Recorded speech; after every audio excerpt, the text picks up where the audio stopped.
श्री हरि की प्रक्षेप शक्ति से समन्वित है।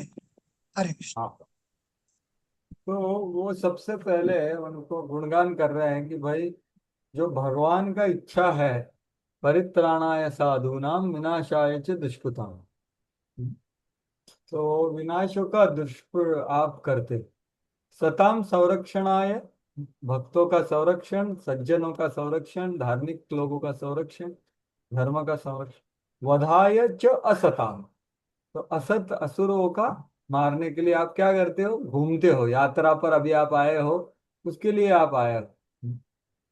क्यों? क्योंकि आप भगवान की पालन शक्ति, हरे है शक्ति ही पालिनी, तो ऐसा वो एक भगवान के प्रतिनिधि के रूप में, भगवान के सुरक्षा शक्ति के प्रतिनिधि के रूप में, भगवान की ही इच्छाओं की पूर्ति करने वाले आप राजा हो। प्रभुपाद जी यही सब लिखते हैं। कभी कभी क्षत्रिय लोग यात्रा पे निकलते हैं, कुछ हिंसा वगैरह करते हैं वो, लेकिन क्यों? क्योंकि संरक्षण देने के लिए। वो कभी पशु हत्या भी करते, वही प्रभुपाद जी लिखते, लेकिन वो किसके लिए? कि उनका क्षत्र तेज बना रहे, कि हम प्रजा को संरक्षण कर सकें, इसलिए, ना कि एक हिंसा करने का। क्योंकि क्षत्रिय के लिए हिंसा जरूरी है जहां पर जरूरत होती। तो वही प्रभुपाद जी बोल रहे, क्षत्रियो को इस प्रकार की हिंसा करने की छूट है, क्योंकि अच्छे कार्य के लिए हिंसा करना उनका धर्म है। तो ये है। और दो शब्द कौन से मैंने वो ऑलरेडी बताए, भगवान का प्रयोजन, उनका प्रयोजन, सताम संरक्षणाय असताम बधाय, वही प्रभुपाद जी बोल रहे हैं यहाँ। लेकिन आजकल की दुनिया में ऐसे राजा बहुत मुश्किल है। इस युग में राजा अध्यक्ष पाना मुश्किल है जो दुष्टों को मारने में पटु हो। आधुनिक राज्याध्यक्ष सुंदर प्रासादों के भीतर बैठे निर्दोष व्यक्तियों का अकारण मारने का प्रयत्न करते, वो खुद तो घूमते नहीं है, खुद लड़ते नहीं है, खुद एक जगह पे बैठते बिल्डिंग में, और कुछ आदेश देते हैं अकारण निर्दोष व्यक्ति को मारने के लिए। तो ऐसा ही करंट परिस्थिति है। योर्केंद्र योर्क उद्विग्न इंद्रिय वायूनां यमधर्म प्रचेतसां रूपाणि स्थान आदत्से तस्मै शुक्लाय ते नमः। यह अर्केंदु, हाँ पढ़िए भाषण। हरे कृष्णा। जब भी आवश्यक होता है आप सूर्य, चंद्र, अग्नि, इंद्र, वायु, यम, धर्म, वरुण का अंश धारण करते हैं। आप भगवान विष्णु के अतिरिक्त अन्य कुछ नहीं हैं, अतः आपको सभी प्रकार से नमस्कार है। हरे कृष्ण। हाँ, तो देखिए अभी कौन किसको नमस्कार कर रहा है, तो वो देवताओं के, अलग अलग देवताओं के प्रतिनिधि के रूप में ये ऋषि मुनि क्षत्रिय को प्रणाम कर रहा है। तो एक्चुअली ये समाज में उल्टा है ना, उन्होंने इनको प्रणाम किया, इन्होंने उनको कैसे प्रणाम किया? क्योंकि वो राजा भगवान के प्रतिनिधि, तो सूर्य जैसा उनका क्या है, तो हर एक इसके लिए वो बोल रहे हैं ना कि आप चंद्र हो क्योंकि आप यश, आपका यश चंद्र जैसा, आप सूर्य हो क्योंकि आपका ऐश्वर्य, आपका जो मैजेस्टी है वो सूर्य जैसे, आप एक अग्नि हो क्योंकि आपको कोई जीत नहीं सकता, आप इंद्र हो क्योंकि आपका ईश्वरता वैसा, आप वायु हो क्योंकि आप सब जगह पे, आप यम हो क्योंकि आप पापियों को दंड देते हो, आप धर्म हो क्योंकि आप धर्म का संरक्षण करते हो, आप वरुण हो क्योंकि आपके अंदर बहुत सारे महत्वपूर्ण ये है, ट्रेजर, हिडन ट्रेजर, ऐसे आप भगवान के प्रतिनिधि हो। इसलिए प्रभुपाद जी वही लिख रहे हैं कि ये ऐसा कैसा है, सामाजिक रूप से मुनि के राजा द्वारा नमस्कार नहीं किया जाना चाहिए, तो ऐसा कैसा होगा? मुनि को राजा के द्वारा नमस्कार नहीं किया जाना चाहिए, लेकिन ये कर रहे हैं क्योंकि भगवान के प्रतिनिधि हैं। न यदा रथमानस्य चैत्रं मुनिगणार्पितम् विस्फुर्जचण्ड कोदण्डो रथेन त्रासयन्नघान् स्वसैन्यचरणक्षुण्णं वेपयन् मण्डलं भुवः विकर्षं बृहतीं सेनां पर्यटन स्वं शुमानिव तदैव सेतवः सर्वे वर्णाश्रमनिबन्धनाः भगवद्रचिता राजन् विद्येरन्वदस्युभिः। पढ़िए भाषा। हरे कृष्ण।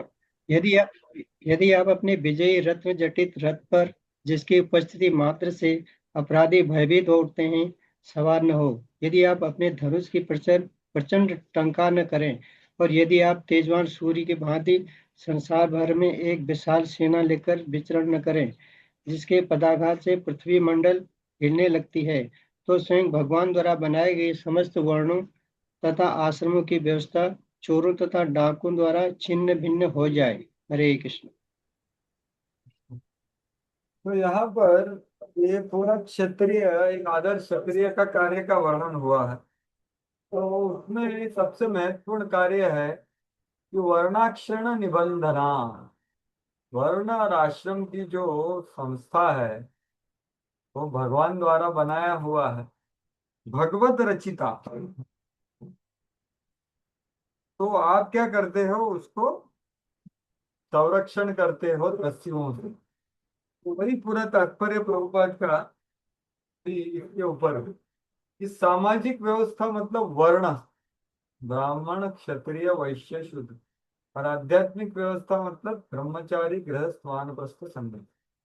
तो ये सबसे महत्वपूर्ण धर्म होता है क्षत्रिय, कि इसका संरक्षण करे, क्योंकि ये भगवान ने किया हुआ। क्योंकि इसका ध्येय क्या है, इसको मानव समाज बोला, और इसका ध्येय आध्यात्मिक आत्म साक्षात्कार, ये उसका ध्येय है। तो यही बोला है इधर, मानव समाज का अभिप्राय ऐसा समाज होता है जो आत्म साक्षात्कार की दिशा में अग्रसर है। इसलिए आर्यन सिविलाइजेशन ना वही है, आर्यन। लेकिन कौन सा समाज उन्नति पर अग्रसर है? आजकल का क्या हो रहा है, देखो प्रभुपाद जी बोल रहे, उन्नति का अर्थ वृथा ही भौतिक आवश्यकताओं को उत्पन्न करना। एक तो भौतिक आवश्यकता उत्पन्न का, भौतिक सुविधाओं से विश्व में वृद्धि करके मानव शक्ति का अपव्यय करना नहीं है। जो आजकल हो रहा है वो मानव संस्कृति नहीं है। वास्तविक उन्नति तो आत्मबोध की दिशा में प्रगति है, और जिस समुदाय में इस उद्देश्य का कार्य होता है उसको आर्य सिविलाइजेशन कहते हैं। तो आजकल ये होना चाहिए, ऐसा प्रभुपाद जी का 50% इच्छा तो ये करे। तो इसलिए ये ह्रास क्यों हो गया, ये कास्ट सिस्टम क्यों बन गया? क्योंकि जो विदेशियों का गलत असर पड़ गया, हम उनके ऊपर डिपेंडेंट हो गए, इसलिए उन्होंने इसको नष्ट कर दिया, ऐसे प्रभुपाद जी बोले। क्योंकि भगवत रचित संस्था है, इसको कभी नष्ट नहीं किया जा सकता, ना इसको छिपाया जा सकता है, ना नष्ट किया जा सकता। ये अपने ओरिजिनल रूप में या बिगड़े रूप में हमेशा विराजमान होगी। वर्णों तथा विभाग चलता है, अपने मूल रूप में हो या बिगड़े रूप में, क्योंकि भगवान द्वारा सृष्ट होने का कारण उनको समाप्त नहीं किया जा सकता। सूर्य की भांति है, भगवान का सृजन है, ये सदैव बने रहेंगे। तो मेघों से आच्छादित हो गए तो भी सूर्य को नहीं कुछ कर सकता ना वो। इस प्रकार जब वर्णाश्रम पद्धति का ह्रास हो जाता है, यह वंशानुगत जाति प्रथा प्रतीत होने लगती है। तो ये ऐसा है नहीं, वंशानुगत जाति प्रथा नहीं है वर्णाश्रम, लेकिन वैसे प्रतीत होती है। इसलिए आजकल के लोगों में उसके ऊपर नकारात्मक भाव है, क्योंकि वो सच्चा विज्ञान नहीं जानते। किंतु प्रत्येक समाज में बुद्धिमान, वीर, व्यापारी तथा श्रमिक वर्ग होता है।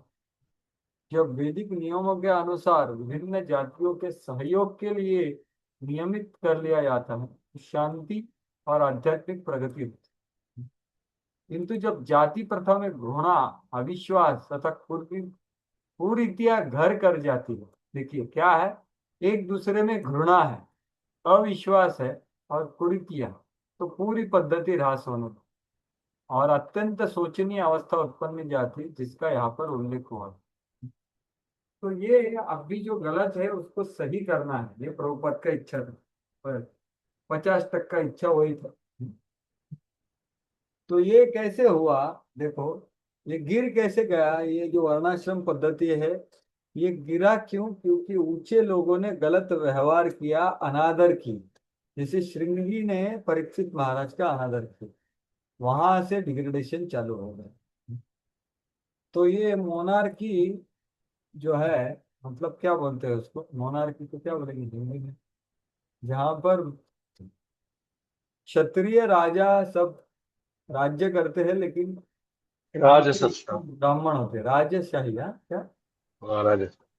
हाँ, लेकिन वो अभी अनारकी, वो मोनार्की हो गई अनारकी। मतलब क्या कि क्षत्रिय ब्राह्मणों का आदर नहीं करते, और वो इंडिपेंडेंट, अस्वतंत्र, स्वतंत्र हो जाते हैं कि हम लोग ब्राह्मणों को फॉलो नहीं करेंगे। तो सबसे बड़ा गलती कहाँ हुआ? जब ब्राह्मणों ने अनादर चालू किया, गलत इस्तेमाल किया अपने शक्ति का, तो वो मोनार्की हो गई अनारकी। मतलब सिर्फ क्षत्रिय लोग अपने आप का चिंतन करके तथाकथित राज्य बनाए, फिर वो क्या करेंगे? शोषण करेंगे। तो फिर वैश्य लोगों ने सोचा कि अरे एक क्षत्रिय शोषण कर रहे थे, इनका क्यों माने, तो हम लोग पैसे के आधार पर लोगों को नियंत्रण करेंगे। तो उसका नाम है क्या? कैपिटलिज्म। कैपिटलिज्म को क्या बोलते हैं? हिंदी समझ लीजिए आप, पैसे के ऊपर वो, पूंजीवाद। पूंजीवाद, बराबर। और फिर ये पूंजीवाद चालू हो गया, तब भी क्या हुआ? शूद्रों का बहुत ज्यादा शोषण हुआ। तो फिर वो रोने लगे, तो उन्होंने क्या चालू किया? कम्युनिज्म। तो ऐसा ये समाज गिरता गया है, देखिए। तो राजेशाही, फिर मोनार्की, अनार्की, फिर कैपिटलिज्म, कम्युनिज्म। तो ये है।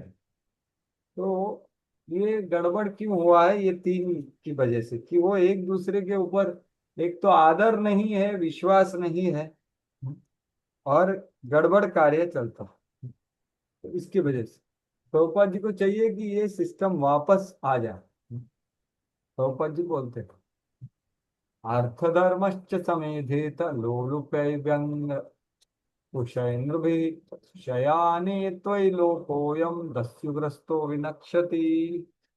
हाँ पढ़िए।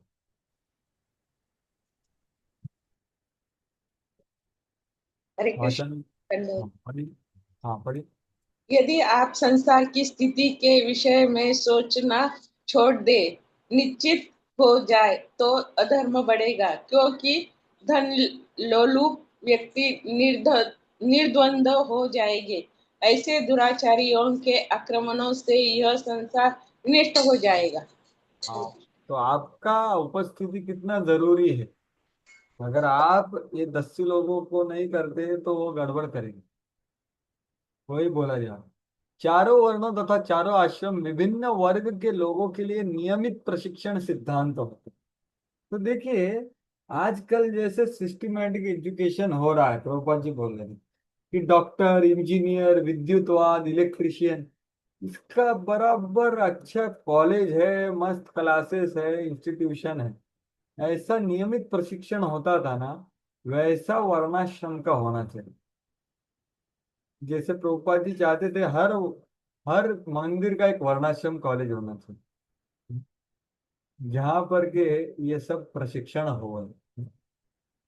इस प्रकार उच्च जाति का होने का अनुचित दावा वैज्ञानिक समाज व्यवस्था को जाति प्रथा में लाकर पटक देता।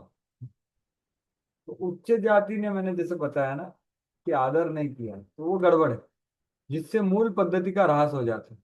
तो डिग्रेडेशन, ह्रास कहाँ चालू होता है? जब ऊंचे लोग गलत कार्य करते हैं। इस प्रकार इस समय समाज में दुर्व्यवस्था है, और उसमें न शांति है न संपन्नता।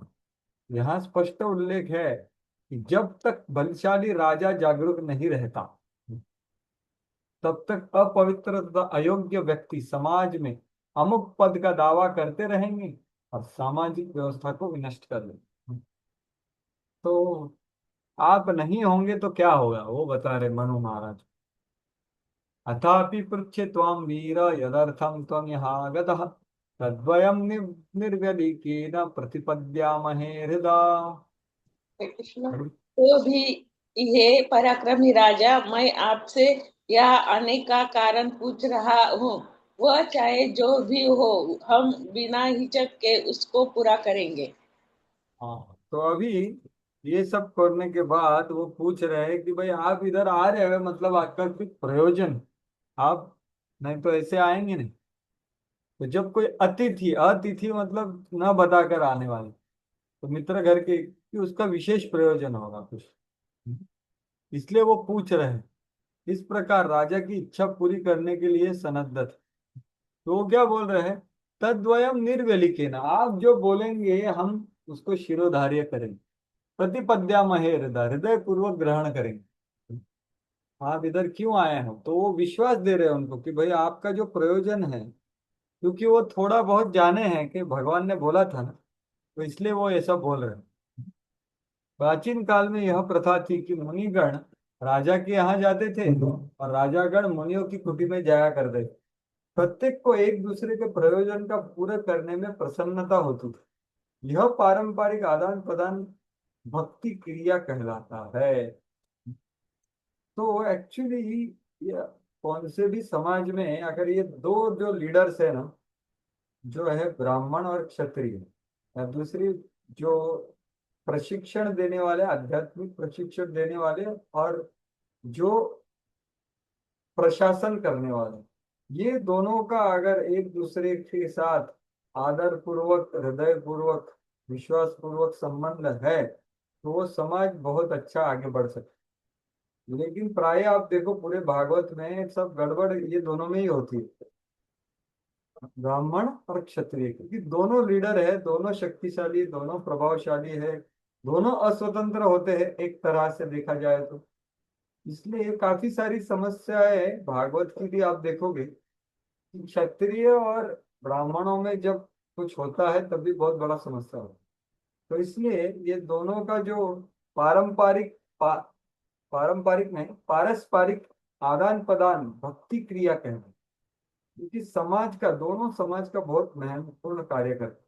ब्राह्मण वर्ग और क्षत्र वर्ग, ये दोनों पारस्परिक हित के लिए थे। राजसी वर्ग समाज में आध्यात्मिक उन्नति के अनुशीलन के लिए ब्राह्मणों को सुरक्षा प्रदान करता था। देखिए, राजसी वर्ग मतलब जो राजा है, वो आध्यात्मिक सुरक्षा की अनुशीलन के लिए ब्राह्मणों को फिजिकल सुरक्षा देते थे। और ब्राह्मण क्या करते थे, राजसी वर्ग को बहुमूल्य शिक्षा प्रदान करते थे। इस प्रकार राज्य तथा नागरिकों के आत्मसिद्धि के पथ पर उठाया जाए।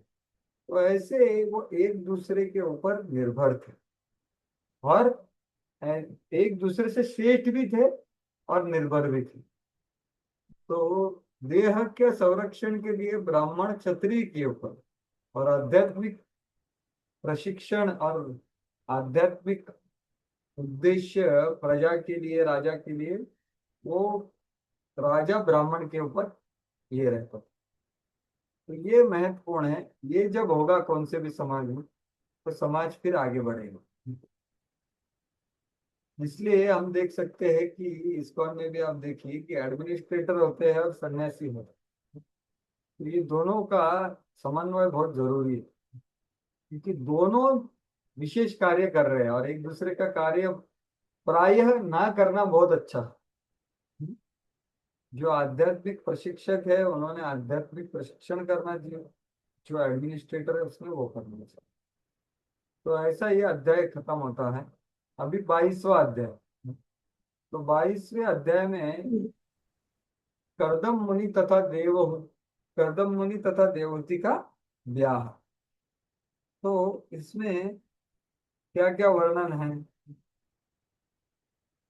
कि सबसे पहला है कि कैसे राजा मनु महाराज अपना खुद का गुणगान सुन करके बहुत लज्जित हो, और फिर उन्होंने कर्दम मुनि का गुणगान किया, और फिर कर्दम मुनि को अपने पुत्री को प्रस्तुत किए। तो ये पहला सेक्शन है, 1 से 7 में। 1 से 7 में मनु ने कर्दम मुनि को गुणगान किया। फिर 8 से 14 में मनु ने अपने पुत्री को प्रस्तुत किया और उनको हृदय पूर्वक विनती किया कि कृपया आप इसे ग्रहण करें। और फिर 15 से 20 में करदम मुनि ने उनको ग्रहण किया और उन्होंने बताया कि मेरा क्या कंडीशन है के ऊपर। और 21 से 27 उनका ब्याह हो गया। और तो ये पूरा मनु और करदम मुनि और देवहूति का ब्याह है। और 28 से 39 जो है वो मनु महाराज का बहुत सुंदर शासन और उनका कैसा जीवन शैली है। तो ये मनु महाराज का एक राजा है, चक्रवर्ती सम्राट कितना अच्छे राजा है उसका वर्णन। तो ये अध्याय है 1 से लेकर के 7। तो पहला सेक्शन देखते हैं अभी। मैत्रेय उवाच एवमाविष्कृता शेषा गुणकर्मदयो मुनि सव्रीड इवं सम्राट उप उपरातम उवाच। पढ़िए कहीं। मैत्रेय मुनि श्री मैत्रेय ने कहा, सम्राट के अनेक गुणों तथा तथा कार्यों की महानता का वर्णन करने के पश्चात मुनि शांत हो गए और राजा ने संकोचवश उन्हें इस प्रकार से संबोधित किया। हाँ, तो अपने आप का गुणगान सुनकर सब ब्रीड मतलब वो संकोच। एक्चुअली इंग्लिश में हाँ मॉडेस्ट बोला है। एक्चुअली मॉडेस्ट को संकोच ये पता नहीं ये सही शब्द है नहीं है। मॉडेस्ट मतलब संकोच नहीं।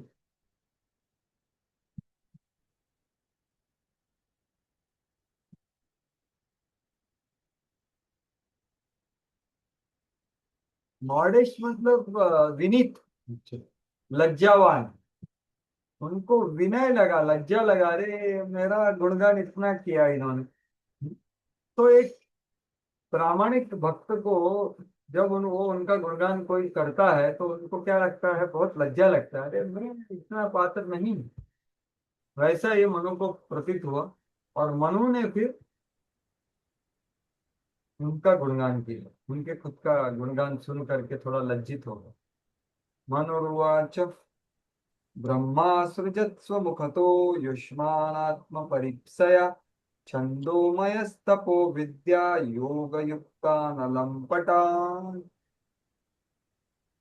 पढ़िए। मनु ने कहा, वेद स्वरूप ब्रह्मा ने वैदिक ज्ञान के द्वारा स्वयं के विस्तार हेतु अपने मुख से आप जैसे ब्राह्मणों को उत्पन्न किया है, जो तप ज्ञान तथा योग से युक्त हैं और इंद्रिय तृप्ति से विमुक्त हैं। तो देखिए अभी ये ब्राह्मणों का गुणगान हो रहा है। वो कहाँ से प्रकट हुए? वेद रूप ब्रह्मा ने ज्ञान के द्वारा स्वयं के विस्तार अपने मुख से, ब्राह्मणों मुखमासित बाहुराजन्य कृता। तो ब्राह्मणों को मुख से उत्पन्न किया उन्होंने। वेद जो तप ज्ञान और योग से युक्त है और अलंपट है, इंद्रिय तृप्ति से विमुख। तो ऐसा वो उनका गुणगान कर रहे हैं।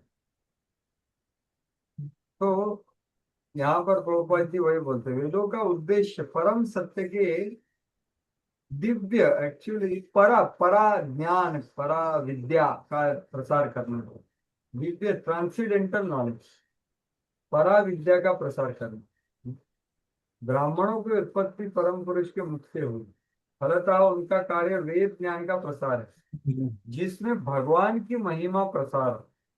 तो देखिए वेद वगैरह है उसमें अपरा विद्या भी है, परा विद्या भी। परा विद्या मतलब क्या? सब भगवान के बारे में, भगवान के भक्ति के बारे में, भगवान के धाम के बारे में, मोक्ष के बारे में, वो परा विद्या। लेकिन उसमें अपरा विद्या भी दिया हुआ है वेदों में। लेकिन उसका महत्व क्यों है कि भाई भगवान के महिमा का प्रसार। भगवान भगवत गीता में भी भगवान कृष्ण कहते हैं, वेदेश्च सर्वैर अहमेव वेद्यो वेदांत कृत वेदवितेव चार। तो ये है। तो यहाँ पर प्रभुपाद जी उसका ही वर्णन कर रहे कि दो तरह की वृत्तियां होती है, एक इंद्रियों को तृप्ति करने वाले और दूसरे इंद्रियों तृप्ति से विहीन। तो ये ब्राह्मण लोग अलंपट होते हैं। तत्राणाय सृजच्चास्मान् दोहस्रात् सहस्रपात् हृदयं तस्य हि ब्रह्म तत्रम अंगम प्रचक्षते। पढ़िए।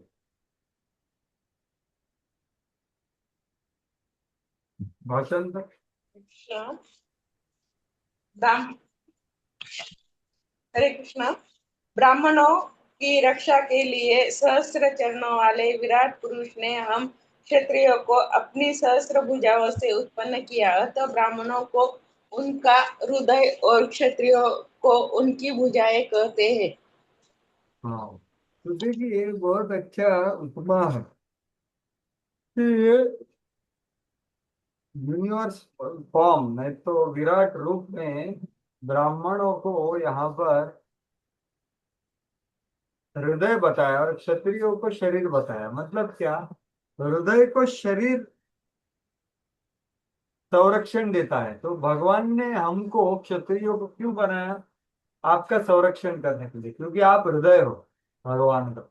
ये विराट रूपी भगवान का आप हृदय हो और हम लोग शरीर है या क्या है, हाथ है। तो हम हृदय का संरक्षण करें, तो हमारा भी सृजन आपकी सेवा के लिए हुआ, ऐसा ये है।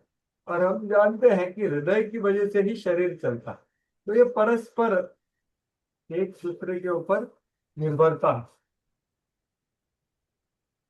क्षत्रिय विशेषतया ब्राह्मणों की सुरक्षा के निमित्त है, क्योंकि यदि ब्राह्मण सुरक्षित होंगे तो सभ्यता के मस्तिष्क की रक्षा होगी।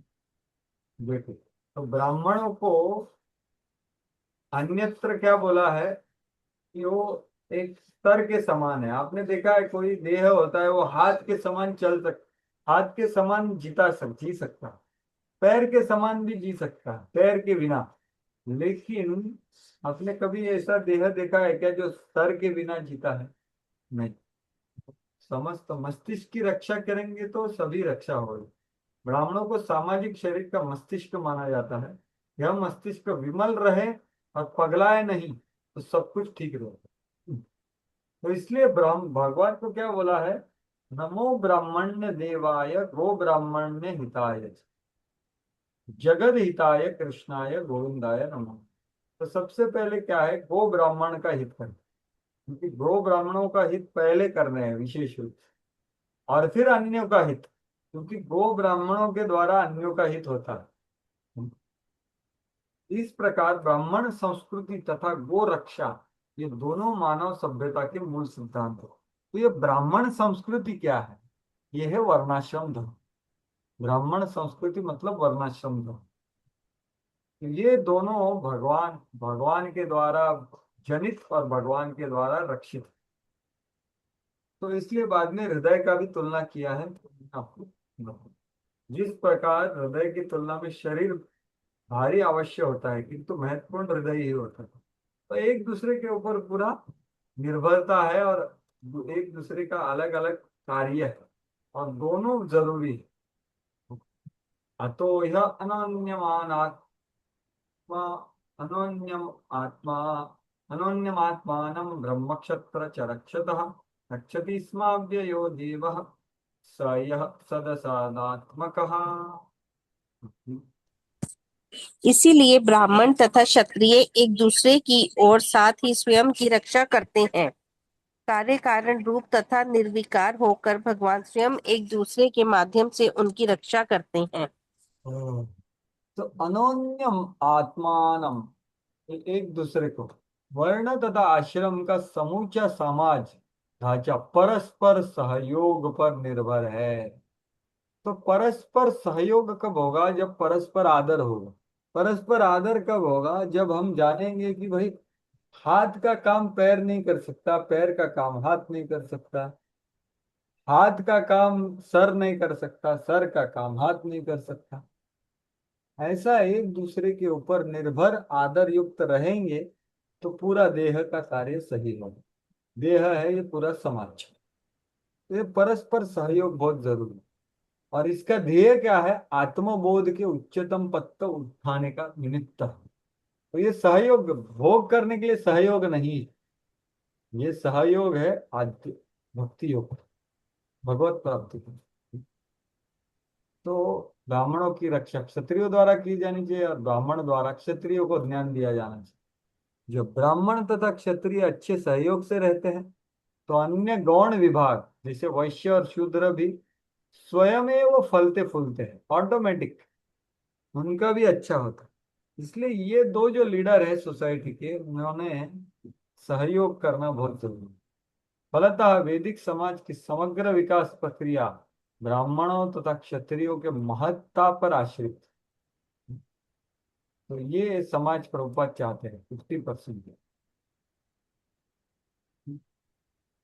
वे इतने महान हैं कि कोई कार्य स्वयं नहीं करते, वरन उनकी शक्तियां कार्य करती हैं। ब्राह्मण क्षत्रिय तथा अन्य जो कुछ दिखता है वो उनकी शक्ति है। कौन महान है? भगवान महान। तो भगवान इस जगत में ब्राह्मण और क्षत्रिय के रूप में कार्य करते, ऐसा वर्णन। यदि विभिन्न आश्रमों तथा वर्गों के सदस्य कृष्ण भक्ति में परस्पर सहयोग करें तो इनमें संदेह नहीं कि भगवान द्वारा समाज पूर्णतः संरक्षित हो जाएगा।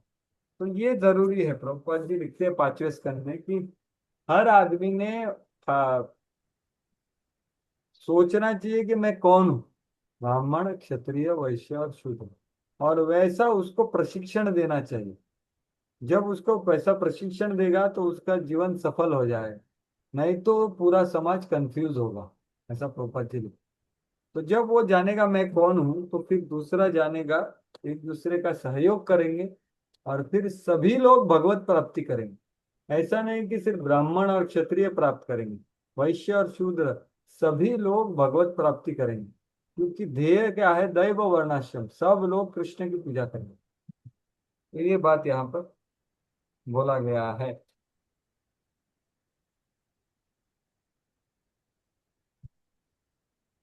और भगवत गीता का भी उद्धृत कर रहे प्रभुपाद, जिसका हमने चर्चा की। तव संदर्शनादेव छिन्ना मे सर्व संशयाः यस्त्वयं भगवान् प्रीत्या धर्ममाह रिदिक्षिषोः। हरे कृष्ण। हाँ, अब आपके दर्शन मात्र से ही मेरे सारे संदेह दूर हो चुके हैं, क्योंकि आपने कृपा पूर्वक अपनी प्रजा की रक्षा के लिए उत्सुक राजा के कर्तव्य की सुस्पष्ट व्याख्या की है। हाँ। तो देखिए, ये है एक नम्रत भक्त मनु महाराज क्या बोल रहे हैं कि आपने मेरा गुणगान किया, लेकिन आपने मेरे का कर्तव्य का मेरे को याद दिलाया। मेरे कर्तव्यों की आपने व्याख्या की बहुत अच्छी तरह से। तो आपने मेरे को कृपा की कि आपने मेरे को कर्तव्य को मेरे को आपने स्मरण दिलाया कि ये सब मेरे से अपेक्षित है।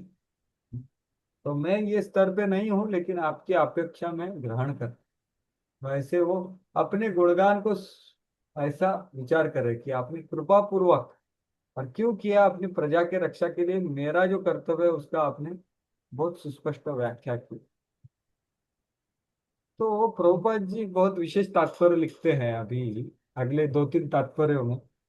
पूरा तात्पर्यों का भाव है कि भाई ऐसे महान ऋषि मुनि से मिल करके श्रवण करने से जीवन का सफलता प्राप्त हो सकती। लव मात्र साधु संग सर्व सिद्धि पर। तो वही प्रभुपाद जी बोल रहे हैं और अपने खुद का प्रमाण देते हैं प्रभुपाद जी। मनु ने यहाँ साधु पुरुष के दर्शन करने के फल का वर्णन किया। एक क्षण भी सुसंगति से संपूर्ण सिद्धि प्राप्त होती। तो यहाँ पर प्रभुपाद जी अपने खुद का लिखते हैं। हाँ, तो ये पढ़िए मनु के इस कथन, ये पढ़िए।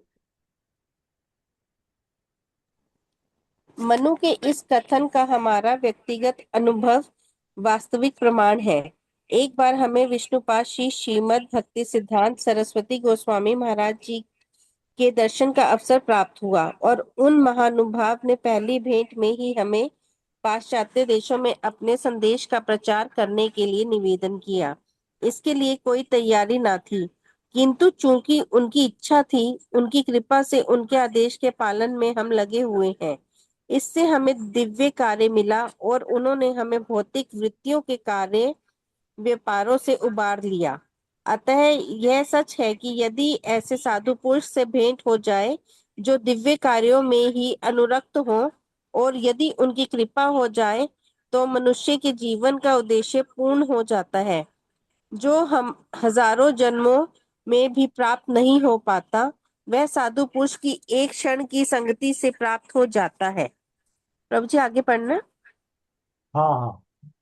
अतः वैदिक साहित्य में यह आदेश है कि मनुष्य को सदैव साधु पुरुष की संगति करनी चाहिए और सामान्य लोगों से अपने आप को अलग ही रखना चाहिए, क्योंकि साधु पुरुष के एक शब्द से ही भौतिक बंधन से छुटकारा मिल सकता है। साधु पुरुष अपनी आध्यात्मिक उन्नति के कारण शक्ति संपन्न होता है और वह बद्ध जीव को तुरंत मुक्ति दिला सकता है। यहाँ पर मनु स्वीकार करते हैं कि कदम मुनि द्वारा कृपा पूर्वक विभिन्न जीवों के कर्तव्यों का वर्णन करने के कारण उनके समस्त संशय दूर हो चुके हैं। हाँ, देखिए प्रभुपाद जी कितनी नम्रता से लिख रहे हैं, अपने आप का उदाहरण प्रस्तुत कर रहे हैं कि सभी उनकी कृपा से हुआ, और हम कार्य व्यापारों में, मैं उसमें था, वहां से मैं निकल बाहर आ गया क्योंकि उन्होंने मेरे को आदेश दिया, और सिर्फ उनकी कृपा से ही मैं उनका आदेश का पालन किया, और कितना भला हो गया देखो पूरे जगत में। तो ये है लव मात्र साधु संग। इसलिए साधु पुरुष अपनी आध्यात्मिक उन्नति के कारण शक्ति संपन्न तो होते हैं। इसलिए जब भी ऐसे महत आते हैं ना, तो हमने सब कुछ छोड़ छाड़ करके उनके चरण में बैठ करके श्रवण करना चाहिए, परिप्रश्न करना चाहिए और फिर सेवा करना चाहिए। तो बहुत क्षण भर संग में कुछ भी हो सकता। इसलिए कभी भी सन्यासी गुरुजन जैसे जब आते हैं, तो हमने उनका ये शास्त्र जो बोल रहा है कि लव मात्र साधु संग सर्व सिद्धि हो, इसके ऊपर हमारा विश्वास होना चाहिए कि भाई ये जो साधु है ये मेरे हृदय परिवर्तन करा सकते कुछ एक शब्द से। तो मुझे मेरे हृदय को एक रिसेप्टिव बनाना होगा, हृदय खोल के, कान खोल के, आंख खोल करके हमने ऐसे साधु का संग करना चाहिए, क्योंकि उनमें बहुत शक्ति होती है। लेकिन वो दो प्रकार का कृपा करते हैं, जैसे सकपट कृपा और निष्कपट कृपा।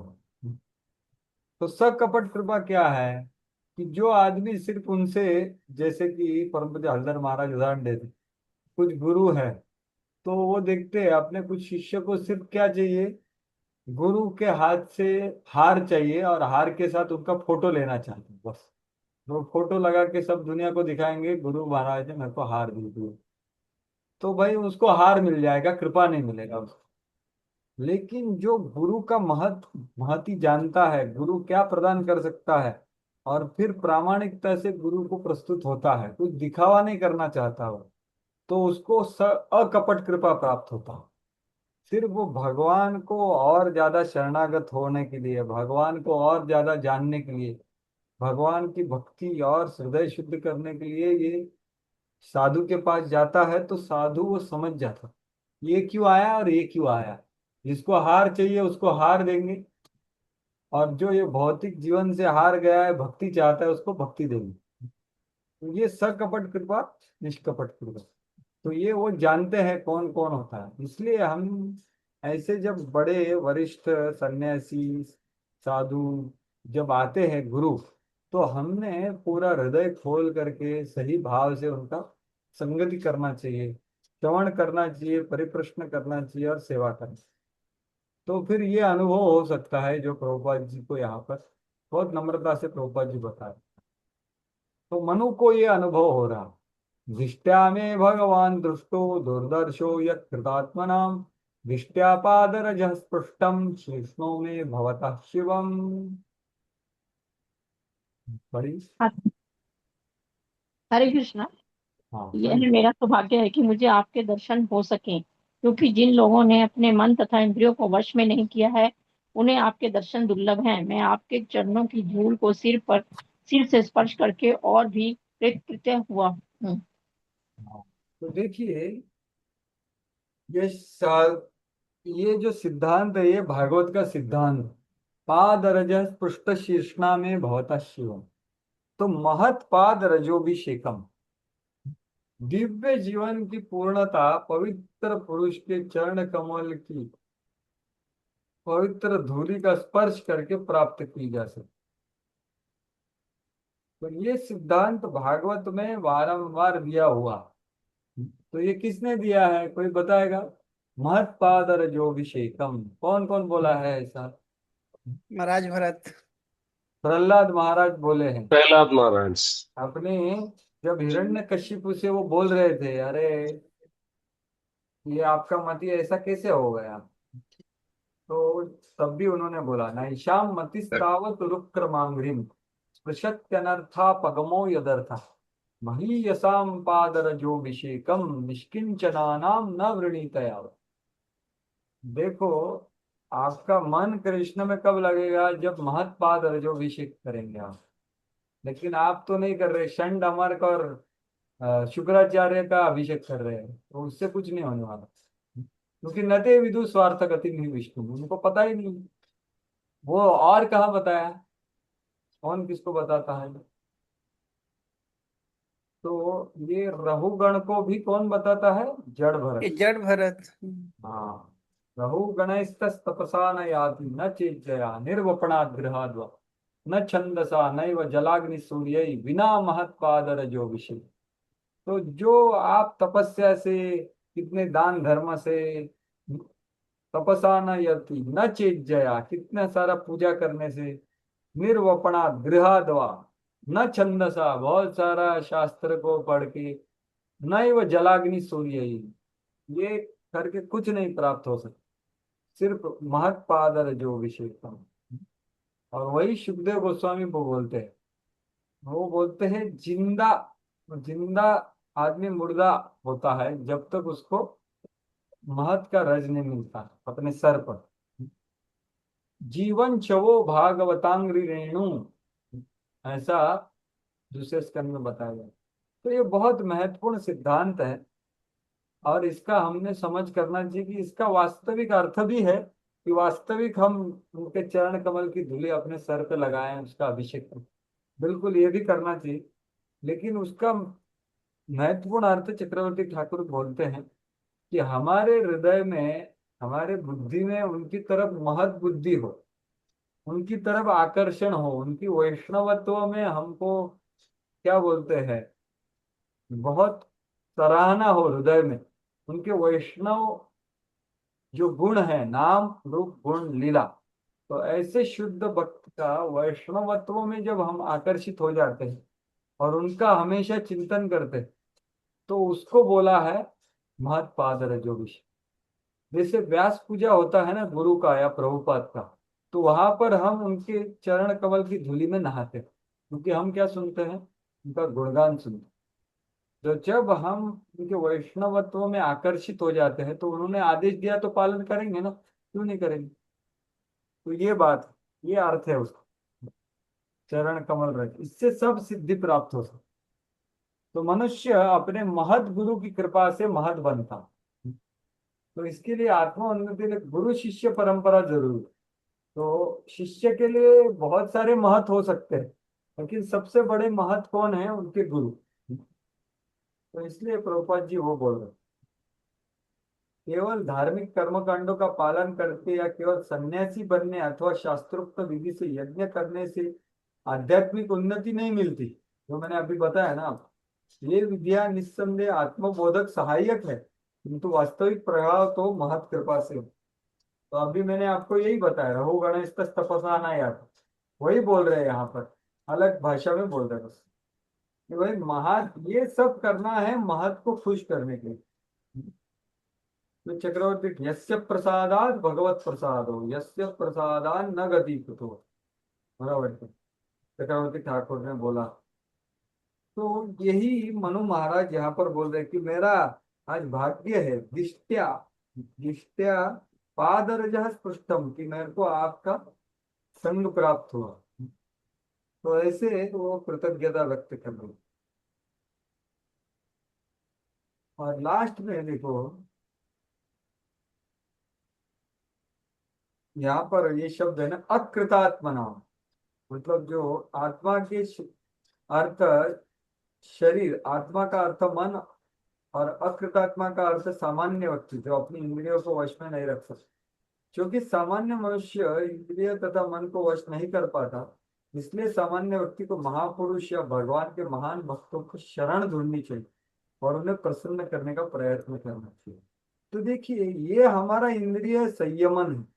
ये इंद्रिय संयमन का सबसे, क्या बोलते हैं, 100% सक्सेसफुल सेल्फ कंट्रोल, कि भाई हम हमारी इंद्रिया गुरु का आदेश पालन करने के लिए इस्तेमाल करें। ये सबसे बड़ा इंद्रिय संयमन। नहीं तो क्या है, बहुत सारे इंद्रिय संयमन किए 60-60 हजार साल तक, लेकिन बाद में टूट गया, हमने देखा है। आदर पूर्वक हम कह रहे हैं, विश्वामित्र मुनि, शौबरी मुनि, ये लोगों ने भक्तिमय इंद्रिय संयमन नहीं किया, गुरु वैष्णव को प्रसन्न नहीं करी। इसलिए क्या हुआ, वो अपने आप के बलबूते पर इंद्रिय विषय मतलब इंद्रिय संयमन किया। लेकिन भक्ति का मार्ग ऐसा नहीं है। भक्ति का मार्ग क्या है कि हमारा इंद्रिय संयमन गुरु के आदेश के अंडर भक्ति करना, भगवान का सेवा। तो ये है, तो उनके शरणागत होकर जो इंद्रिय संयमन होता है वो व्यवस्थित होता है। इससे क्या होता है, हमारा जीवन सफल होगा। मात्र अनुष्ठान एवं धार्मिक सिद्धांतों के पालन से सामान्य व्यक्ति आध्यात्मिक सिद्धि की सर्वोच्च अवस्था को प्राप्त नहीं कर सकते। लेकिन डायरेक्ट प्रभुपाद जी बोल रहे कि बिना महत्पाद जो भी शिकन कुछ नहीं हो, उसे प्रामाणिक गुरु की शरण ग्रहण करनी चाहिए और उनके निर्देशन में श्रद्धा एवं निष्ठा के साथ कार्य करना होगा, तभी सिद्धि प्राप्त करेगा। इसमें कोई डाउट नहीं। तो ये जो वाक्य है ये पूरे सिद्धांत का सार है। गुरु मुख पद्म वाक्य चित्रित करी आई, हार ना करी हम आश। तो पहले शरण ग्रहण करना है, फिर श्रवण करना है श्रद्धा से, फिर उसके हिसाब से कार्य करना है और सिद्धि प्राप्त करना। ये ही है, और ये बहुत मुश्किल होता, इतना आसान नहीं होता। परम पूज्य भक्ति वैष्णव आश्रय महाराज बता रहे थे कि गुरु के आदेश कभी कभी इतने मुश्किल होते हैं कि जैसे कि जो चने होते हैं ना, लोहे के चने आपको चबाने के लिए दिए जाए तो कितना मुश्किल होगा, इतने मुश्किल होते हैं। तो भी वो बोले हमें प्रयास करना चाहिए, क्योंकि उससे ही सिद्धि प्राप्त होगी, उसमें कुछ संदेह नहीं। तो ये महत्वपूर्ण सिद्धांत यहाँ पर प्रस्तुत कर रहे हैं प्रभुपाद जी कि भाई हमारा सबसे अच्छा ध्यान है गुरु के आदेशों पर ध्यान, ध्यायंत पूजयंत, ऐसा वर्णन है प्रचेता। ये अपने शिव जी ने जो आदेश दिए ना, उनके ऊपर उन्होंने पूरा चिंतन किया।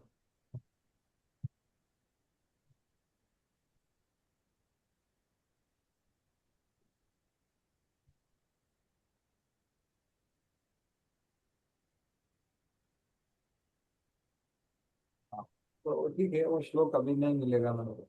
तो ये सबसे महत्वपूर्ण है कि भाई हम गुरु को शरणागत हो। और देखिए, ये महत्वपूर्ण है, व्यवसायत्मिका बुद्धि ये होना बहुत जरूरी है। तो हम इस्कॉन में जी रहे हैं, हम बहुत सारे अलग अलग अधिकारियों के अधीन सेवा भी करते हैं, लेकिन हमारे मन में क्या होना चाहिए कि ये सब अधिकारी मेरे गुरु के प्रतिनिधि है और मैं इनका गुरु का सेवा इनके माध्यम से कर रहा हूँ, गुरु का प्रसन्नता के लिए इनके अंडर हो। तो ये हमारे में विचार होना चाहिए, और फिर अधिकारियों से हमने सहयोग करना चाहिए।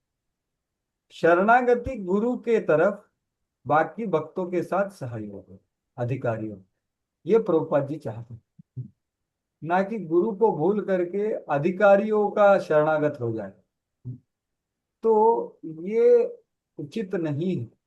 शरणागति होती है गुरु और कृष्ण की तरफ, और सहयोग होता है वैष्णवों के साथ, अधिकारियों के साथ। क्योंकि एक आध्यात्मिक प्रिंसिपल है और एक इंस्टीट्यूशनल प्रिंसिपल है। तो इंस्टीट्यूशनल क्यों बनाया है, आध्यात्मिक प्रिंसिपल क्यों, ये करना बहुत जरूरी है। इसलिए हमें सही तरह से प्रस्तुत होना चाहिए और सहयोग करना चाहिए और ध्यान देना चाहिए कि गुरु के आदेश का हम पालन कर रहे हैं या नहीं कर रहे, प्रयास कर रहे हैं और उससे सिद्धि प्राप्त होगी, इससे कोई संदेह नहीं है। दिष्ट्या त्वयानुशिष्टोऽहं कुतश्चानुग्रहो महान् अपावृतैर्कर्णरन्ध्रैर्जुष्टः दृष्ट्योषति वरः गिरः। हरे पढ़िए। कृष्ण प्रभु जी। सौभाग्य से मुझे अपने द्वारा उपदेश प्राप्त हुआ है और इस प्रकार आपने मेरे ऊपर महती कृपा की है। मैं भगवान को धन्यवाद देता हूँ कि मैं अपने कान खोलकर आपके विमल शब्दों को सुन रहा हूँ। हरे कृष्ण। हाँ, तो देखिए, ये मैंने जैसे बताया ये 3-4 श्लोक का भाव एक ही है। तो अभी वो बोल रहे हैं कि ऐसे महान व्यक्ति का कृपा कहाँ से आता है?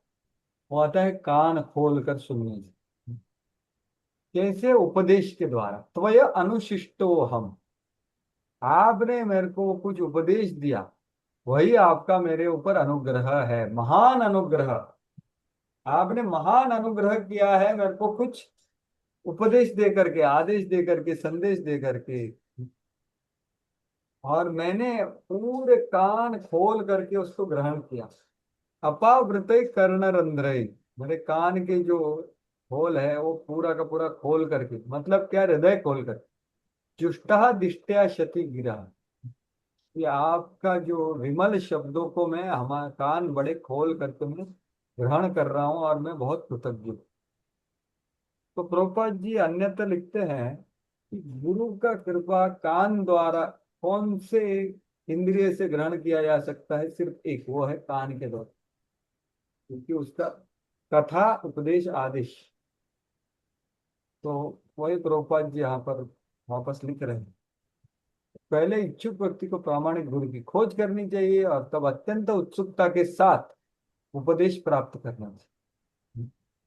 तो गुरु की खोज ये क्यों की जानी चाहिए? हमें आध्यात्मिक साक्षात्कार चाहिए इसके लिए, प्रेम प्राप्त करना इसके, ना कि और किसी के लिए।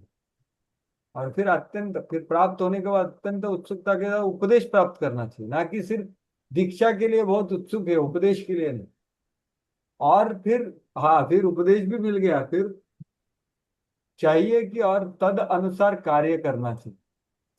तो ये दो तरफी सेवा है।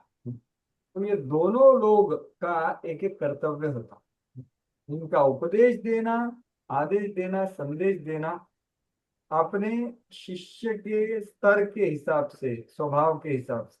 और इनका क्या कर्तव्य है कि इसको पूरा हृदय खोल करके, कान खोल के ग्रहण करे, उत्सुकता से ग्रहण करे और उसके ऊपर कार्य करे। तो ऐसा होता। तो प्रभुपाद जी यहाँ पर बहुत विस्तार से तात्पर्य लिखते हैं, कैसे ये दुतरफा सेवा होता है, गुरु के द्वारा कैसे होता है। क्योंकि गुरु दक्ष बोलते हैं ना हम, दक्ष शब्द कहाँ आता है गुरु के लिए? बताइए, मंगल आरती में कहाँ आता है? तो बताएंगे। यश प्रसादात भगवत प्रसाद। वैसा प्रसाद न, नहीं, उधर दक्ष नहीं आता ना।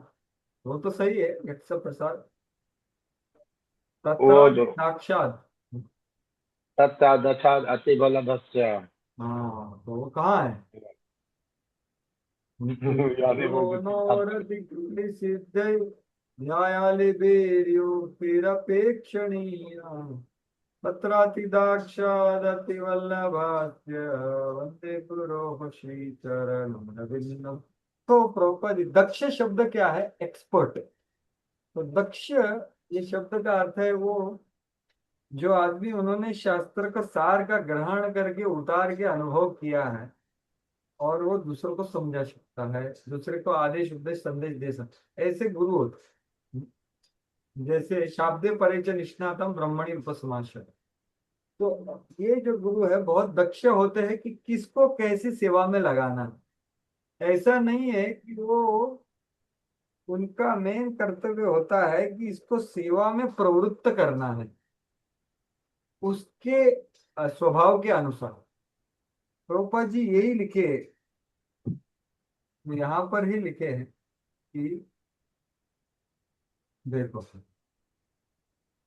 यहाँ इसका विशेष उल्लेख हुआ है कि मनुष्य को प्रामाणिक गुरु से कान खोलकर संदेश सुनना चाहिए, लेकिन इसे प्राप्त कैसे किया जाए? मनुष्य को कानों के द्वारा दिव्य संदेश ग्रहण करना चाहिए। कर्ण रंध्र इस शब्द का अर्थ है कान की छेद के माध्यम से। गुरु की कृपा यहाँ ही लिखा है, शरीर के अन्य किसी भाग से न प्राप्त होकर केवल कानों से प्राप्त होती है। देखिए, इधर ही लिखा है ऊपर। इसका अर्थ ये नहीं है कि गुरु कुछ ना कुछ धन लेकर बदले में कान में कोई मंत्र दे, जिसके ध्यान से 6 महीने में सिद्धि प्राप्त करके ईश्वर बन जाए। तो ये तब भी हो रहा था, इसलिए प्रभुपाद जी लिख रहे, ये कान नहीं, इसके लिए नहीं है। वास्तविकता तो यह प्रामाणिक गुरु जानता है। हाँ, तो ये पढ़िए कोई वास्तविकता से पढ़िए। हरे कृष्ण। वास्तविकता तो यह है कि प्रामाणिक गुरु जानता रहता है कि मनुष्य किस प्रकार का है और कृष्ण भावना मतलब में वह कैसे कार्य कर सकता है, अतः वह उसी प्रकार से उसे उपदेश देता है। वह उसे कान में चुपके से नहीं वरन सबों के समक्ष उपदेश देता है। तुम कृष्ण भक्ति में अमुक अमुक कार्य के लिए उपयुक्त हो, तुम इस प्रकार कार्य कर सकते हो। किसी व्यक्ति को से विग्रह के कमरे में कृष्ण भक्ति करने को कहा जा सकता है, तो दूसरे को साहित्य संपादन कार्य करने को, तीसरे को उपदेश देने को और अन्य किसी को रसोई घर का प्रबंध करने को कहा जा सकता है। कृष्ण भक्ति में कार्य करने के लिए भिन्न भिन्न विभाग हैं और गुरु व्यक्ति विशेष की विशिष्ट क्षमता को जानते हुए उसे इस प्रकार शिक्षा देता है कि वह पूर्ण बन सके। भगवत गीता में स्पष्ट कहा गया है कि मनुष्य अपनी क्षमता के अनुसार सेवा करके आध्यात्मिक जीवन की सर्वोच्च सिद्धि प्राप्त करता है। जिस प्रकार अर्जुन ने अपने सैन्य कौशल से कृष्ण की सेवा की, अर्जुन एक सैनिक की भांति अपनी सेवाएं अर्पित करके पूर्ण बन सका। इसी प्रकार कोई कलाकार अपने गुरु के निर्देशन में कलात्मक कार्य करते हुए सिद्धि प्राप्त कर सकता है। हरे कृष्ण। हाँ, ये भी पढ़िए। कर सकता है। यदि कोई व्यक्ति साहित्य में रुचि रखता है तो वह गुरु के निर्देशन में लेख अथवा कविताओं की रचना करके भगवान की सेवा कर सकता है। मनुष्य को अपनी क्षमता के अनुसार कार्य करने के संबंध में अपने गुरु से संदेश ग्रहण करना चाहिए, क्योंकि गुरु ऐसा उपदेश देने में पटु होता है। गुरु द्वारा उपदेश शिष्य द्वारा उसका निष्ठा पूर्वक पालन, इसके संयोग से समुचित प्रणाली पूर्ण बन जाती है। हाँ, ये बात है। तो प्रभुपाद जी ने पहले बताया ना कि ये कैसे, ये दोहरा ये है ना, क्या बताया प्रभुपाद जी ने, दो तरफी सेवा है। तो ये दोनों का एक उत्तरदायित्व होता है।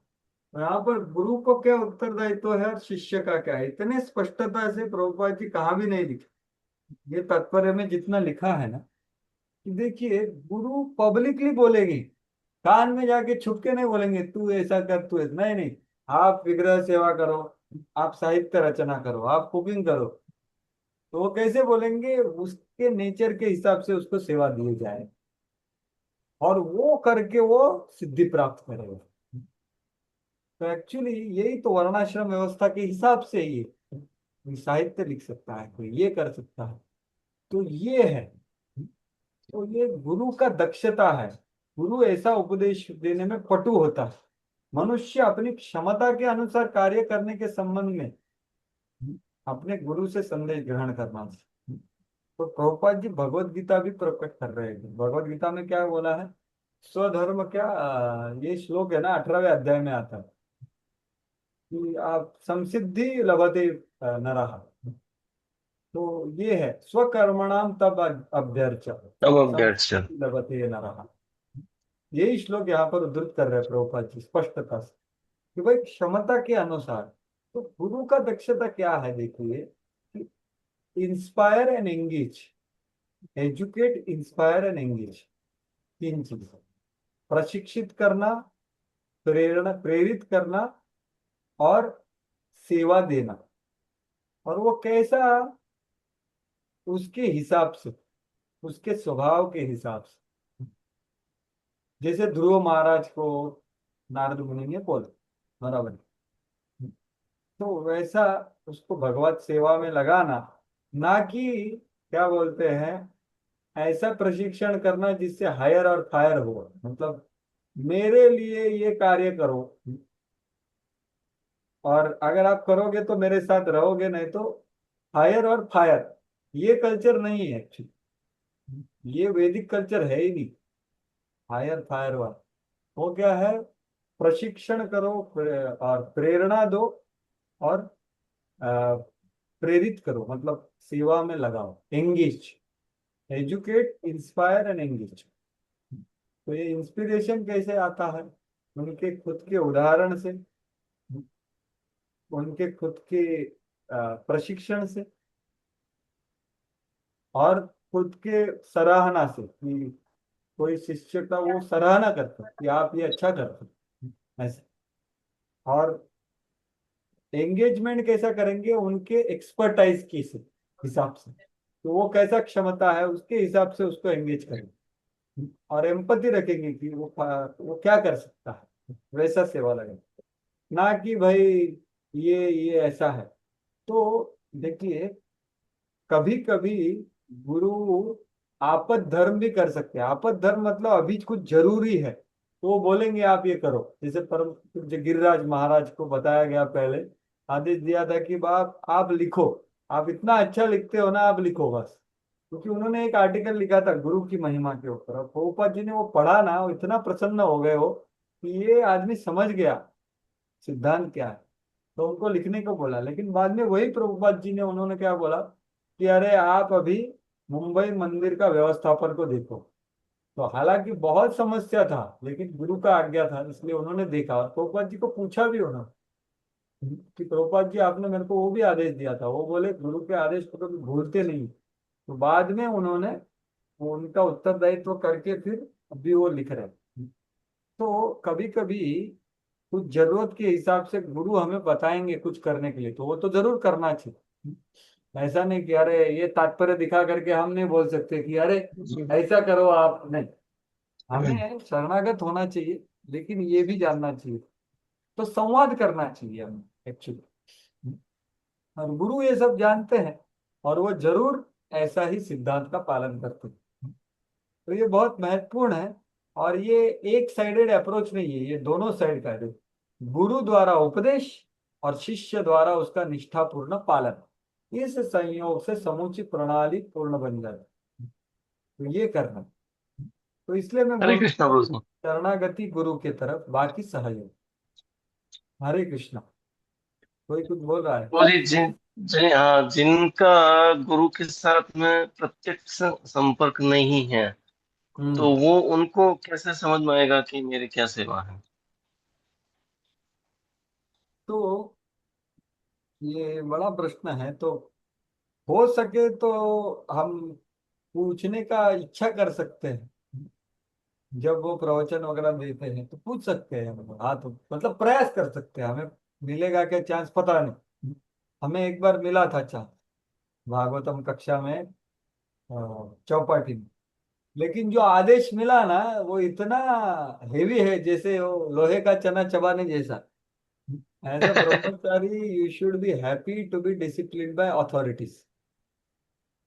ब्रह्मचारी ने अपने अधिकारियों के द्वारा डिसिप्लिन्ड में वो खुश होना चाहिए, ऐसा उन्होंने आदेश दिया मुझे। और बाकी बहुत बड़ा उत्तर दिया, फिर जो प्रश्न किया था मैंने उसका। तो हालांकि मैंने प्रश्न, मतलब वो बड़ा स्टोरी है, लेकिन बोलने का तात्पर्य ये है कि अगर हम इच्छुक है तो हमें अवसर मिल सकता है, प्रयास कर सकते हैं।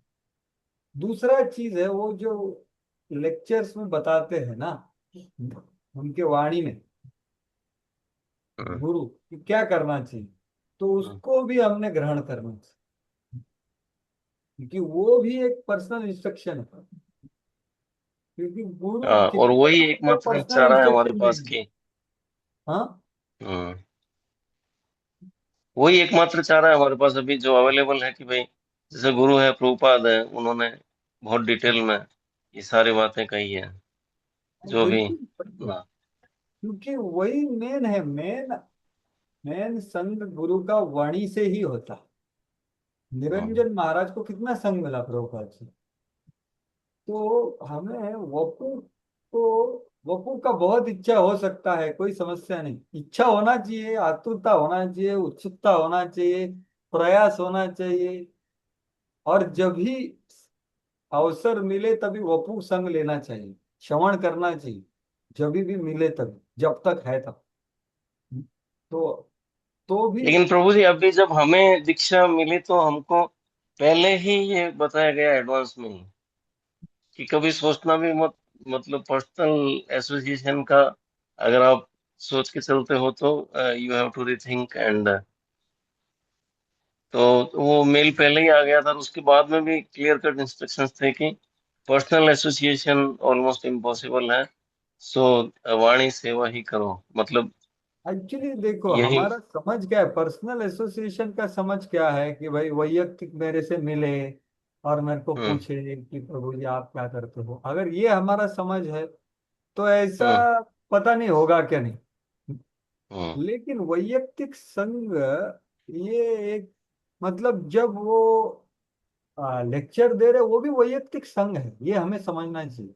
हम्म हम्म अभी मैं ये क्यों बोल रहा हूँ, जब मैंने प्रश्न किया ना पब्लिक में, हम्म तभी ये उत्तर हम्म एकदम पर्सनल था, पूरा ऑपरेशन हो गया मेरा। हम्म और अभी मैं क्या, कुछ बचा ही नहीं है, अभी यही एक आदेश दिया है, वही करना कितना मुश्किल है। तो बस, तो वो जो बोलते हैं वो, मतलब मैं सबसे तो बड़ा, वो एक डर भी लगता है प्रभु जी, मतलब एक तो ये है कि एक्चुअली ब्रह्मचारी की क्लास में चलो आपने फिर भी पूछ लिया, भागवत क्लास में ऐसे पर्सनल इंस्ट्रक्शन के लिए पूछ नहीं सकते। और मान लो कि कभी पूछा और कुछ ऐसा बोला कि जो हम नहीं कर पाए तो। एक्चुअली यही तो बोलते हैं, यही मतलब शरणागति होने में समस्या हो रहा है आपको। हम्म बोल दिया मैं नहीं कर पाऊंगा, मतलब क्या।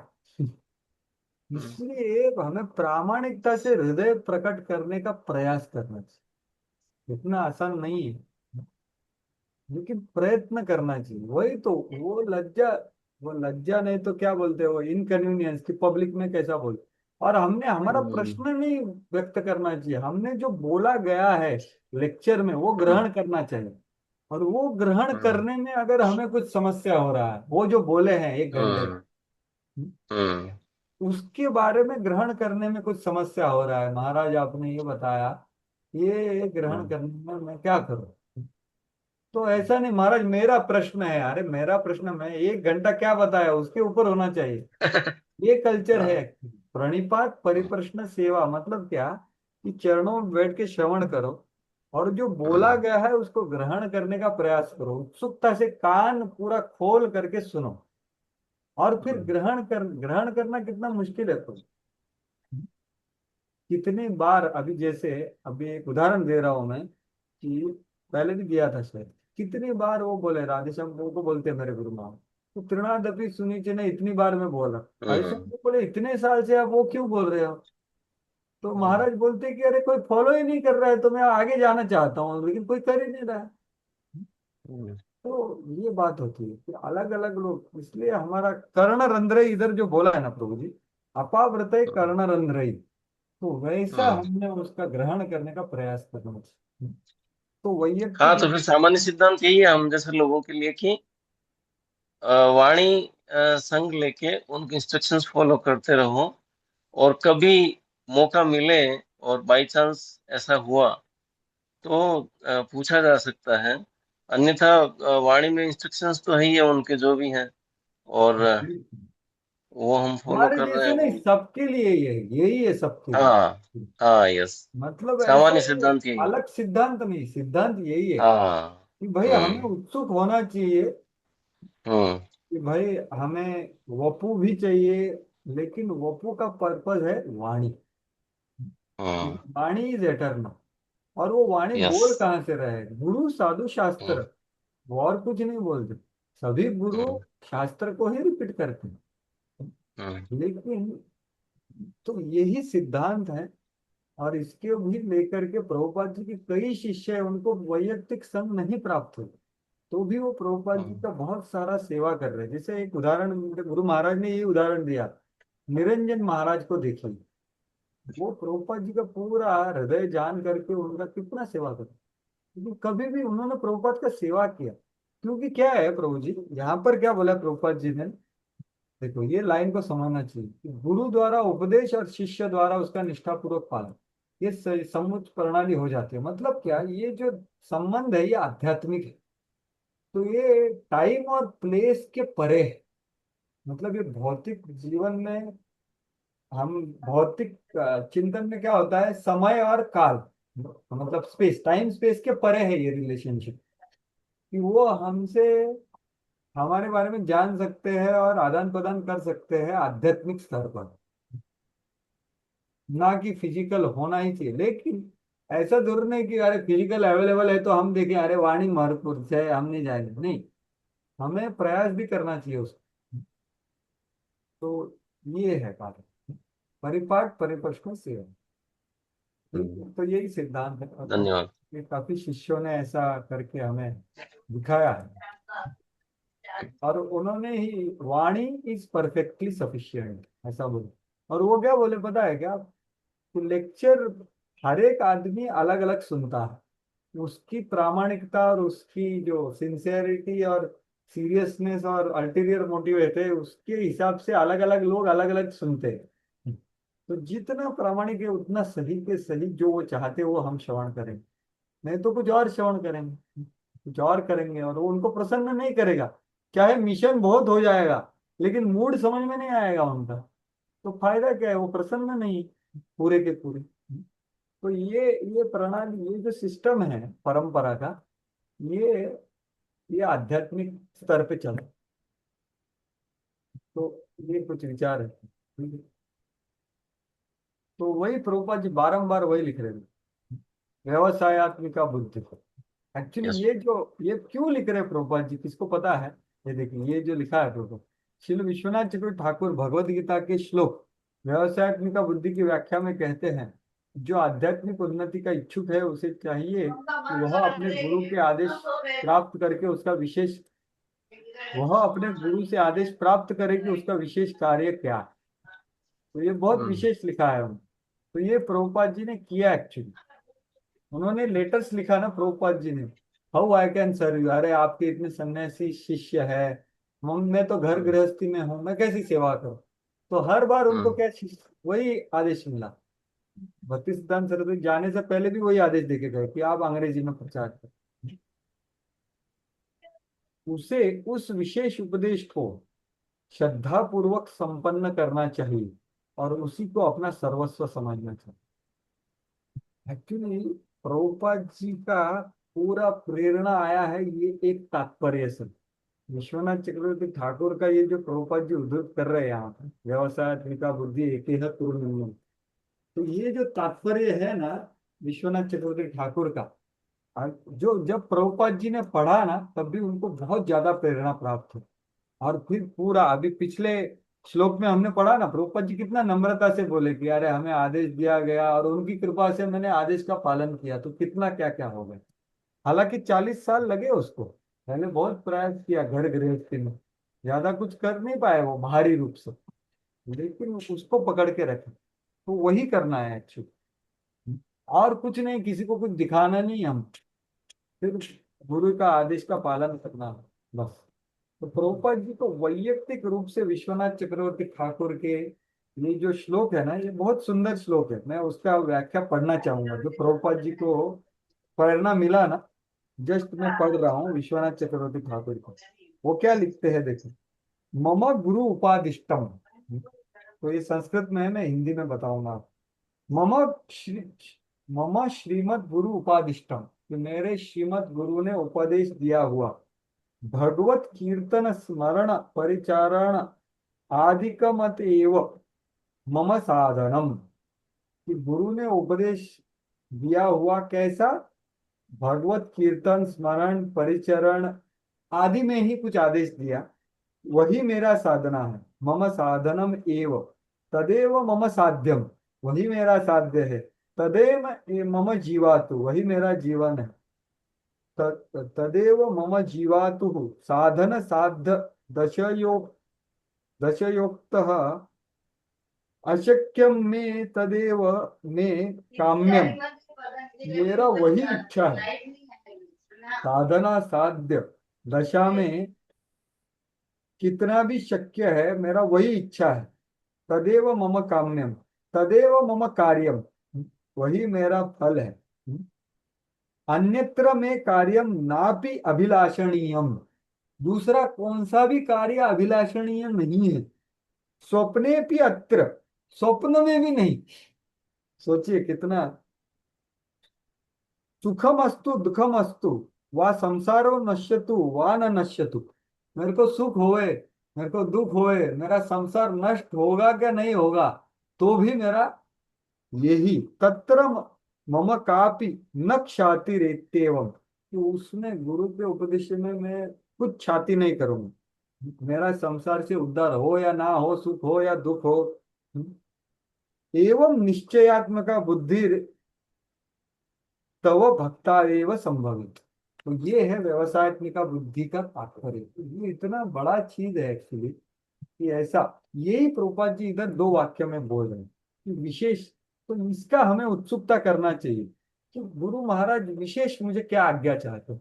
तो ऐसा हम हमेशा विचार करेंगे और उनसे प्रस्तुत होंगे तो कभी हमें दे भी देंगे, वो पता नहीं हम कब देंगे, लेकिन उत्सुकता होनी चाहिए। वही प्रभुपाद जी देख रहे हो क्या बोल रहे हैं कि भाई आध्यात्मिक उन्नति में इच्छुक है, उसे चाहिए कि गुरु से आदेश प्राप्त करे, तो उसको चाह होना चाहिए कि मेरे को एक विशेष आदेश प्राप्त होए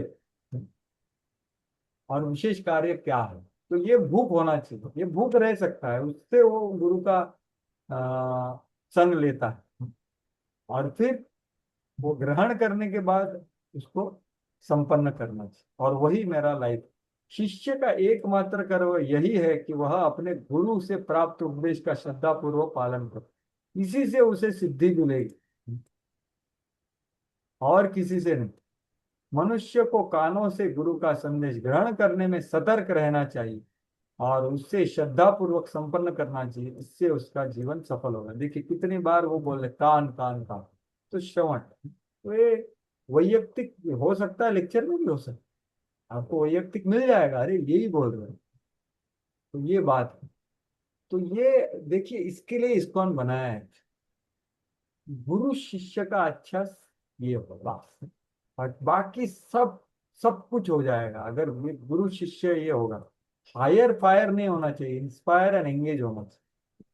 तो इसलिए मैं बोल रहा था कि भाई शरणागति गुरु और कृष्ण की हो, और बाकी अधिकारियों के उधर आदर सम्मान और आज्ञाधारकता और सहयोग, इनको भी हम पूछ सकते कि गुरु को कैसे मैं प्रसन्न करूं, क्योंकि अधिकारियों का स्थिति और गुरु का स्थिति अलग होता है ना। इसलिए ये हमारे चिंतन में गुरु होने चाहिए। अधिकारियों की सर्व सेवा करते हुए भी हमने किसका प्रसन्नता सोचना चाहिए, गुरु का भी। ये गुरु के प्रतिनिधि है, तो गुरु को प्रसन्न करूंगा, इनको प्रसन्न करके गुरु प्रसन्न होंगे, इसलिए ये बात। तो ये यहाँ पर मनु महाराज बोल रहे हैं, प्रभुपाद जी बहुत जोर शोर से लिख रहे हैं क्योंकि उनके जीवन में प्रभाव हुआ है, इसलिए। स्वभावान् दुहितृस्नेह परिक्लिष्टात्मनो मम श्रोतुमर्हसि दीनस्य श्रावितं कृपया मुने। पढ़िए। हे मुनि, कृपा पूर्वक मुझे दीन की प्रार्थना सुने, क्योंकि मेरा मन अपनी पुत्री के स्नेह से अत्यंत उद्विग्न है। तो अभी देखिए 8वें, पहले 7 श्लोकों में उन्होंने उनका आदर किया, सम्मान किया। अभी 8वें श्लोकों से लेकर के वो अपनी अपनी आंतरिक इच्छा अपनी पुत्री को प्रस्तुत करने वाले हैं, तो उसका अभी शुरुआत हो रहा। तो वो बोल रहे हैं कि अरे भगवान दुहितृ स्नेह, एक्चुअली ये बहुत स्वाभाविक होता है, एक पिता अपने पुत्री से ज्यादा आसक्त हो। तो वही वो बोल रहे हैं कि दुहितृ स्नेह से मैं बहुत ही विचलित हो गया, तो कृपया आप मेरी दीद की प्रार्थना सुनिए। तो वो सोच रहे थे कि अरे ये ऋषि मुनि ने मेरा जो प्रस्ताव है उसको टालना नहीं चाहिए, इसलिए बहुत नम्रता से प्रस्तुत हो रहे हैं। तो प्रभुपाद जी वही पहले का भाव में ही आगे बढ़ रहा है। जब कोई शिष्य अपने गुरु की कोई संदेश प्राप्त करके उसे पूर्ण रूप से निष्ठा रूप से संपन्न कर लेता है, तो उसे अधिकार है कि वह अपने गुरु से चाहे जिस प्रकार के अनुग्रह की याचना करे। तो ये अभी दूसरा स्टेज है कि वो गुरु से कुछ अनुग्रह प्राप्त कर सकता है, कुछ मांग सकता है। कब मांग सकता है? जब हृदय पूर्वक निष्ठा पूर्वक उन्होंने आदेश का पालन करने के बाद। सामान्य रूप में भगवान का शुद्ध भक्त अथवा प्रामाणिक गुरु का शुद्ध शिष्य, देखो कितना विशेष है, शुद्ध शिष्य भी होता है। भगवान या गुरु से कुछ मांगने का चाहता नहीं है, एक्चुअली अनुग्रह की याचना नहीं करता किसी विशेष। किंतु यदि कभी गुरु से किसी प्रकार का अनुग्रह प्राप्त करने की आवश्यकता आ पड़े, तो तब जब तक वह उन्हें पूर्णतः प्रसन्न न कर ले, तब तक उसकी याचना नहीं कर सकते। तो देखो, आवश्यकता पड़ने पर कर सकता है, लेकिन सुनना चाहिए कि मैंने उन्होंने जो बोला वो प्रसन्न करने के लिए कुछ किया क्या, मैंने जो मेरे को बोला गया, तब भी वो उनसे कुछ याचना कर सकते। तो अभी वो कर रहे हैं। प्रियवतोत्तान पदोः स्वसेयं दुहिता मम अन्विच्छति पितं युक्तं मयशील गुणाधिभिः। मेरी पुत्री प्रियवत तथा उत्तानपाद की बहन है। वह आयु, शील, गुण आदि में अपने अनुकूल पति की तलाश में है। हरे कृष्ण। तो वो पति ढूंढ रही है। अन्विच्छति पितं युक्तम, और कैसे? युक्त वयशील गुणाधिभिः। तो दोनों में उचित ये हो। तो इसका चर्चा काफी हो गया पिछले अध्याय के तात्पर्य में। प्रभुपाद जी ने लिखा था कि समाशील होना बहुत जरूरी है, तो वही भाव इधर भी है।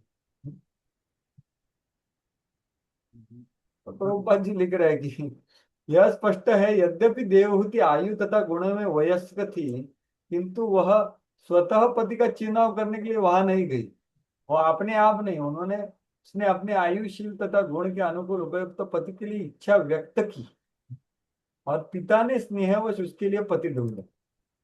पेरेंट्स का कर्तव्य होता।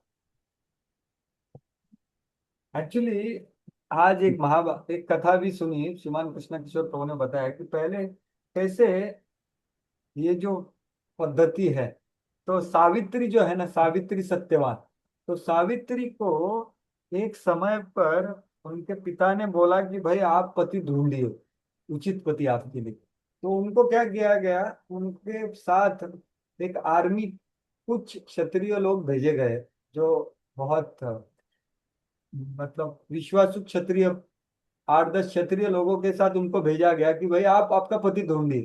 तो वो बहुत सारे राज्यों में गई, और फिर उन्होंने सत्यवान को ढूंढा, और फिर उनको पता चला, अरे और ज्योतिष में बोला है तो वो तो 1 साल में मरने वाला है।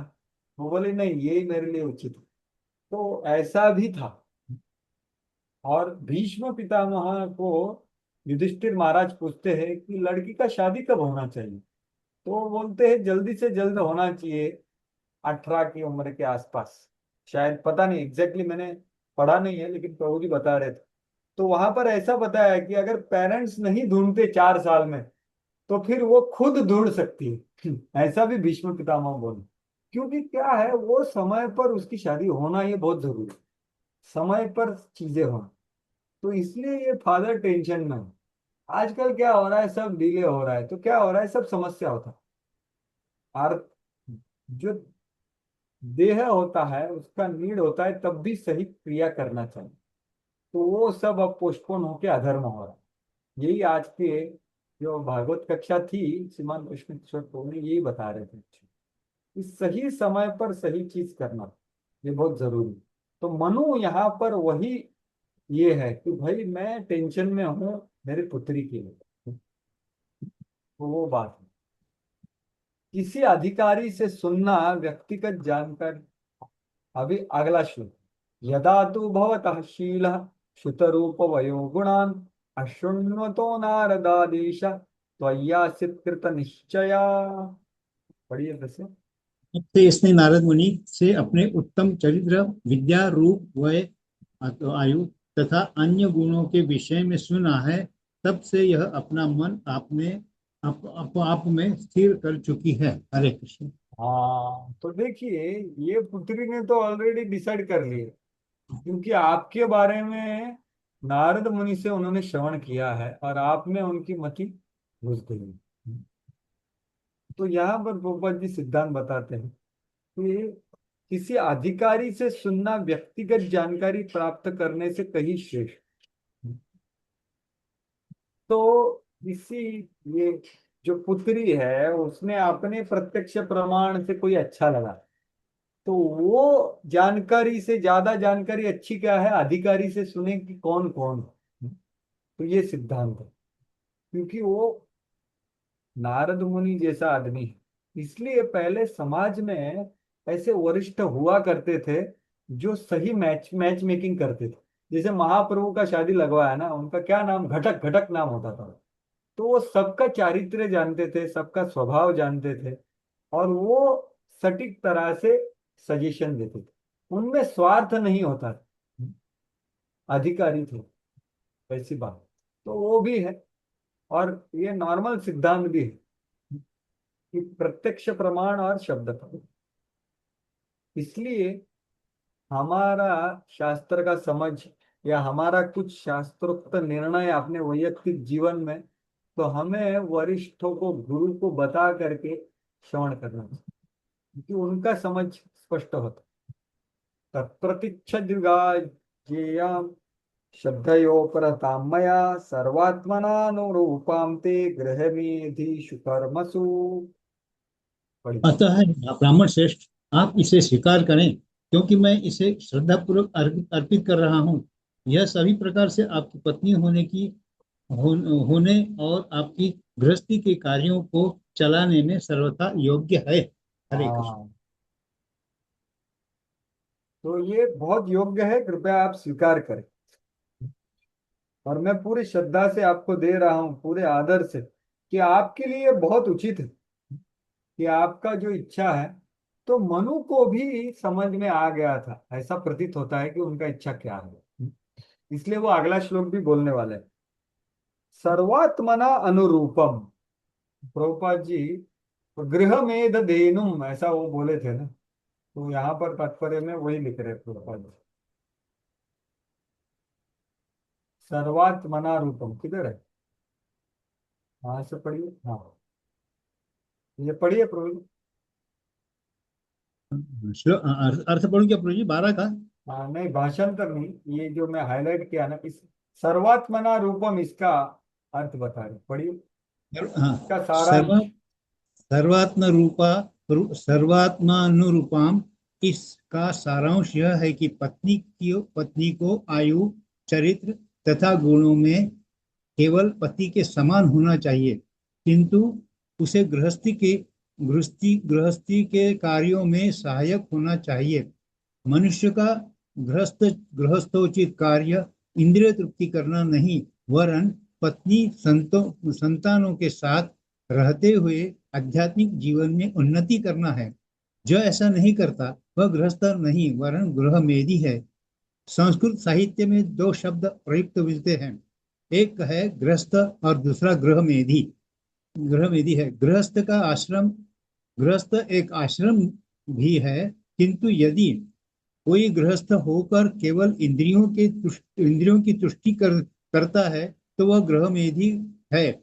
गृहमेधी के लिए पत्नी को स्वीकार करने का अर्थ इंद्रियों की तुष्टि करना है, किंतु गृहस्थ के लिए योग्य पत्नी आध्यात्मिक कार्यों में उन्नति के लिए सब प्रकार के सहायक के रूप में होती है। पत्नी का कर्तव्य है कि गृहस्थी के सारे कार्यों को संभाले, न कि पति से स्पर्धा करे।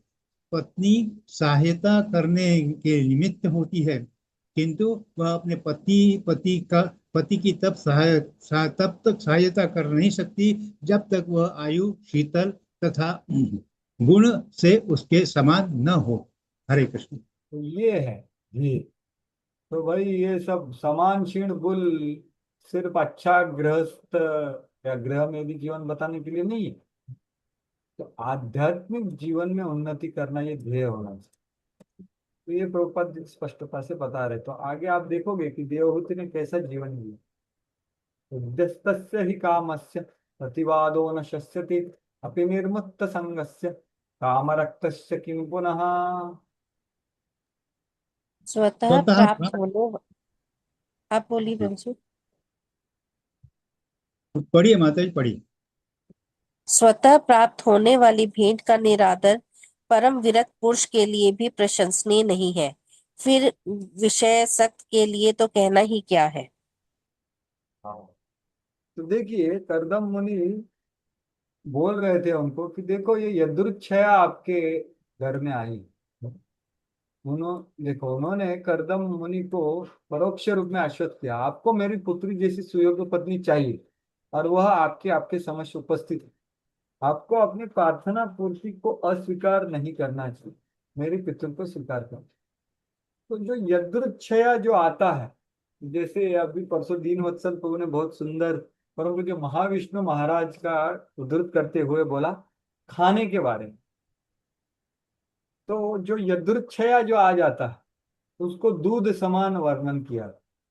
अपने आप जो मांग कर खाया जाता है वो पानी के समान है, और वो छीनी चपाटी से मतलब झगड़ा करके छीन करके खाया जाता है वो रक्त के समान। तो ये बात यहाँ पर वो वही बोल रहे कि ये देखो ये भगवान की आ, हस्तक्षेप से यदृच्छया आपको प्राप्त है, तो आप इसको अगर आप नकार देंगे ये गलत होगा, ये प्रशंसनीय नहीं है। नितांत विरक्त पुरुष के लिए भी प्रशंसनीय नहीं कि उसको कुछ प्रस्तुत हुआ है तो वो ग्रहण करना चाहिए।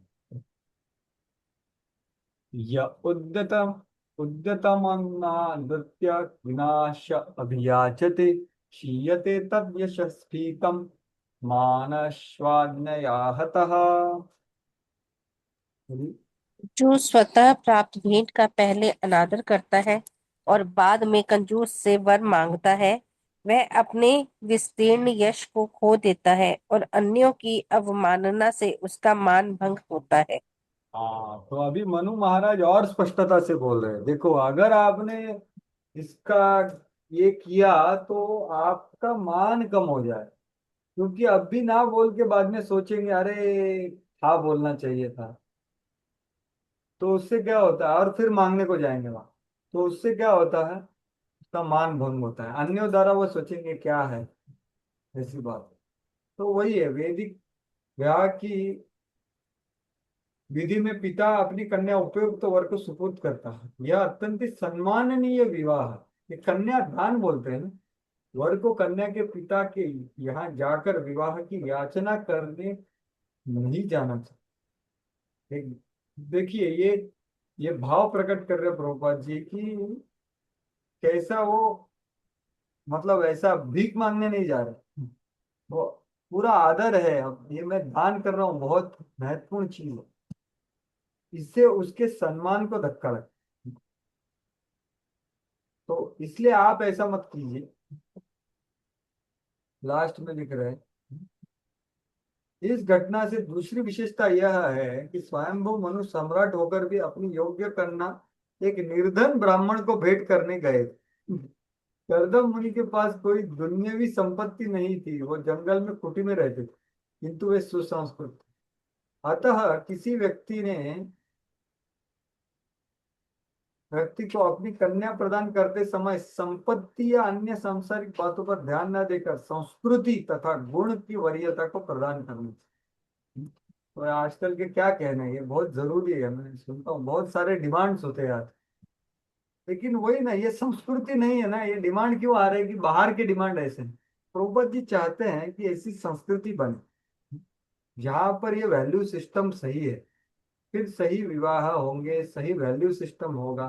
तो ये एक सामाजिक कार्य है, एक प्रचार प्रोग्राम मैंने बनाया ऐसा नहीं, ये बहुत बड़ा समाज प्रभुपाद जी का इच्छा था कि ये वर्णाश्रम का समाज हो जहाँ पर लोग अपने आप के ऊपर निर्भर रहो और फिर ये वैल्यू सिस्टम लग सकते हैं। नहीं तो क्या हो रहा है, आजकल के भक्त भी बहुत सारा डिमांड करते हैं, बराबर।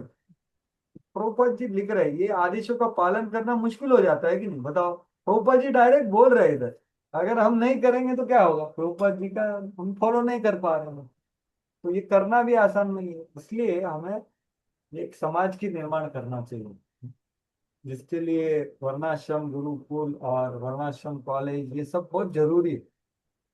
तो ही अच्छा दाम्पत्य प्राप्त होगा, अच्छे बच्चे पैदा होंगे, और फिर समाज का चित्र बदल जाए। अहम त्वां शृण्वन् विद्वन् विवाहार्थं समुद्यतम् अतस्त्वम् उपकुर्वाणः प्रत्तां प्रतिगृहाण मे। स्वयंभू मनु ने कहा, हे विद्वान, मैंने सुना है कि आप ब्याह के इच्छुक हैं। कृपया मेरे द्वारा दान दी जाने वाली अर्पित कन्या को स्वीकार करें, क्योंकि आपने आजीवन ब्रह्मचार्य का व्रत नहीं ले रखा है। हाँ, तो वो बोला, मैं सुना हूँ कि आप आजीवन ब्रह्मचर्य नहीं रहना चाहते, आप उपकुर्वाण ब्रह्मचारी, मतलब क्या, आप शादी करने वाले, इसलिए इसको ग्रहण कीजिए। अगर आप नैष्ठिकी है तो मैं आपके पास नहीं आता था कि मेरी पुत्री अच्छी है कर लो, नहीं, आप उपकुर्वाण है इसलिए आ रहा हूँ मैं आपके पास। तो यही सिद्धांत है। तो प्रभुपाद जी यहाँ पर पूरा ये बोलते हैं कि ये जो ब्रह्मचारी आश्रम है, ये पहले 20 साल या तब तक हर आदमी ने करना चाहिए।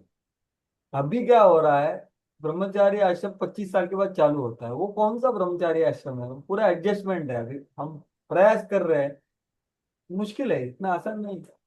लेकिन वास्तविक सिस्टम वो है, प्रभुपाद जी जो चाहते हैं वो यहाँ पर बता रहे हैं कि भाई वो रहता था, फिर उसको उसका आध्यात्मिक अनुभव और आध्यात्मिक उद्देश्य स्पष्ट हो जाता है उसके जीवन का।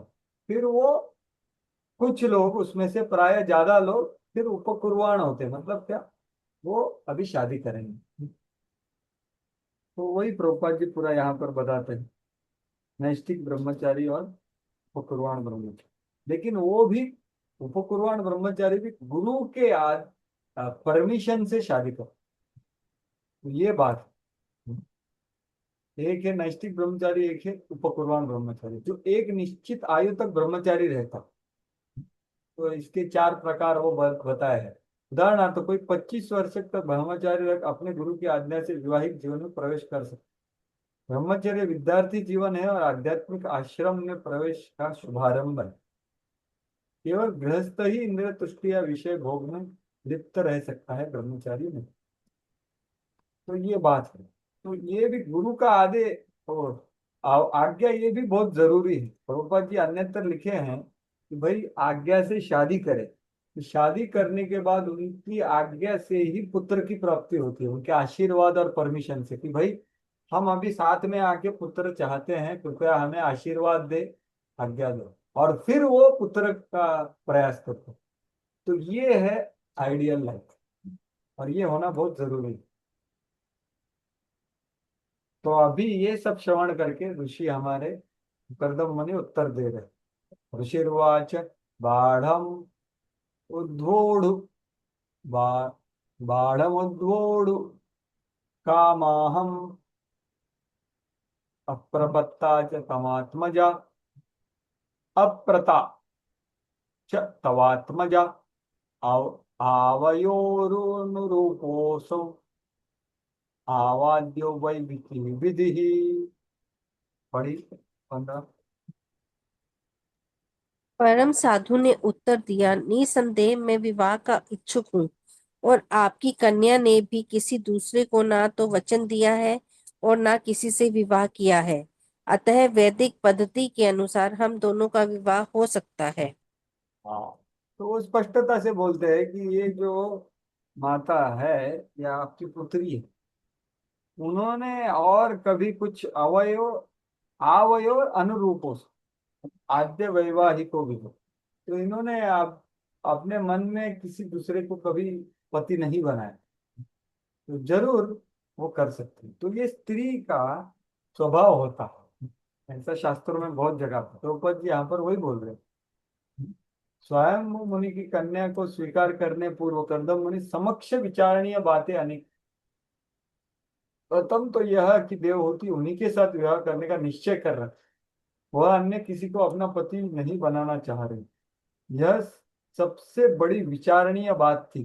क्योंकि जब कोई स्त्री प्रथम दर्शन पर ही किसी पुरुष को अपना मन अर्पित कर देती है तो उसका वापस लेना उसके लिए अत्यंत कठिन होता है। यह स्त्रियों का मनोविज्ञान है। तो ये बहुत बड़ा सिद्धांत है। इसलिए वो बोल रहे थे ना कि वो समय पर अगर उसको कुछ प्राप्त होता है तो वो उसके मन में प्रवेश करता है और फिर वो उनके साथ ही पूरा जीवन बिताने का इच्छा करते हो। This is woman psychology. ये भगवान ने ऐसा बनाया है। तो वो मनोविज्ञान के साथ हमने चलना चाहिए। लेकिन आजकल सभी क्या लेट होता है, प्रभु जी का शादी, माता जी का सब लेट हो, तो वहां पे समस्या होता है। बदली विचारणीय बात। साथ ही साथ इसके पूर्व उसका विवाह भी नहीं है, ऐसा नहीं, सेकंड मैरिज और कुंवारी कन्या, इन सब बातों का करदम मुनि ने इसलिए स्वीकार की, इसलिए डायरेक्टली कहा कि भाई धार्मिकता से मैं स्वीकार कर, ये बात है।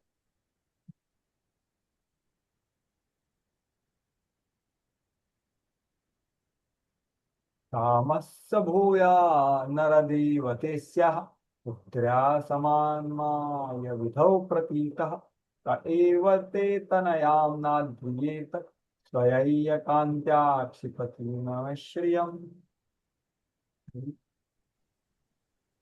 आप हरे कृष्ण। अपनी हरे कृष्ण। बढ़िया बढ़िया। आप अपनी पुत्री की वेदों द्वारा स्वीकृत विवाह इच्छा की पूर्ति करें। उसको कौन नहीं ग्रहण करना चाहेगा। वो इतनी सुंदर है कि उसकी शारीरिक कांति ही उसके आभूषणों की सुंदरता को मात कर रही है। हरे कृष्ण। तो वो अभी उनकी सुंदरता का भी वर्णन कर रहे हैं।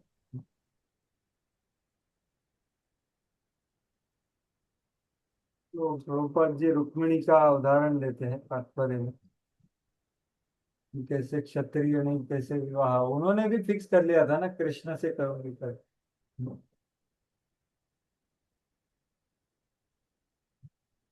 लेकिन अभी सब देखो, यह प्रभुपाद जी ने वे सब लिख करके लास्ट में लिख रहे हैं, क्योंकि भारत पर विदेशों पर आश्रित होने लगा, फल की उसकी सामाजिक व्यवस्था छिन्न हो गई और शास्त्रों के अनुसार सभी लोग शूद्र है।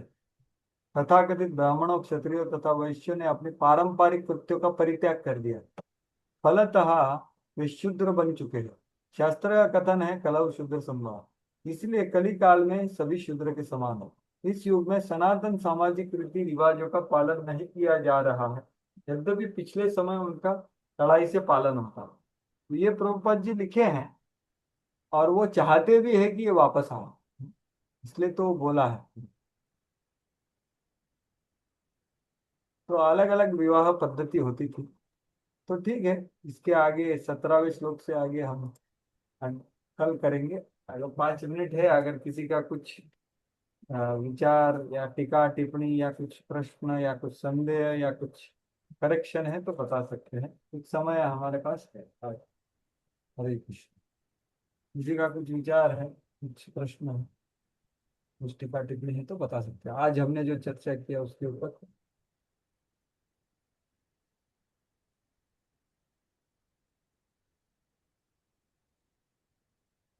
हरे कृष्णा प्रभु जी, दंड प्रणाम। हाँ, धन्यवाद प्रणाम। बोलिए। प्रभु जी, लास्ट वाले श्लोक अभी पढ़ा ना हमने 16 में, इसमें क्या गया, मनुस्मृति 8 प्रकार के विवाहों का उल्लेख है, इसमें तो 2 ही बताया गया है। तो हाँ, 8 प्रकार के हैं, तो आपको 8 प्रकार के कौन से हो जानना है? हाँ जी, हाँ जी। देखता हूँ मैं भी सुना हुआ हूँ।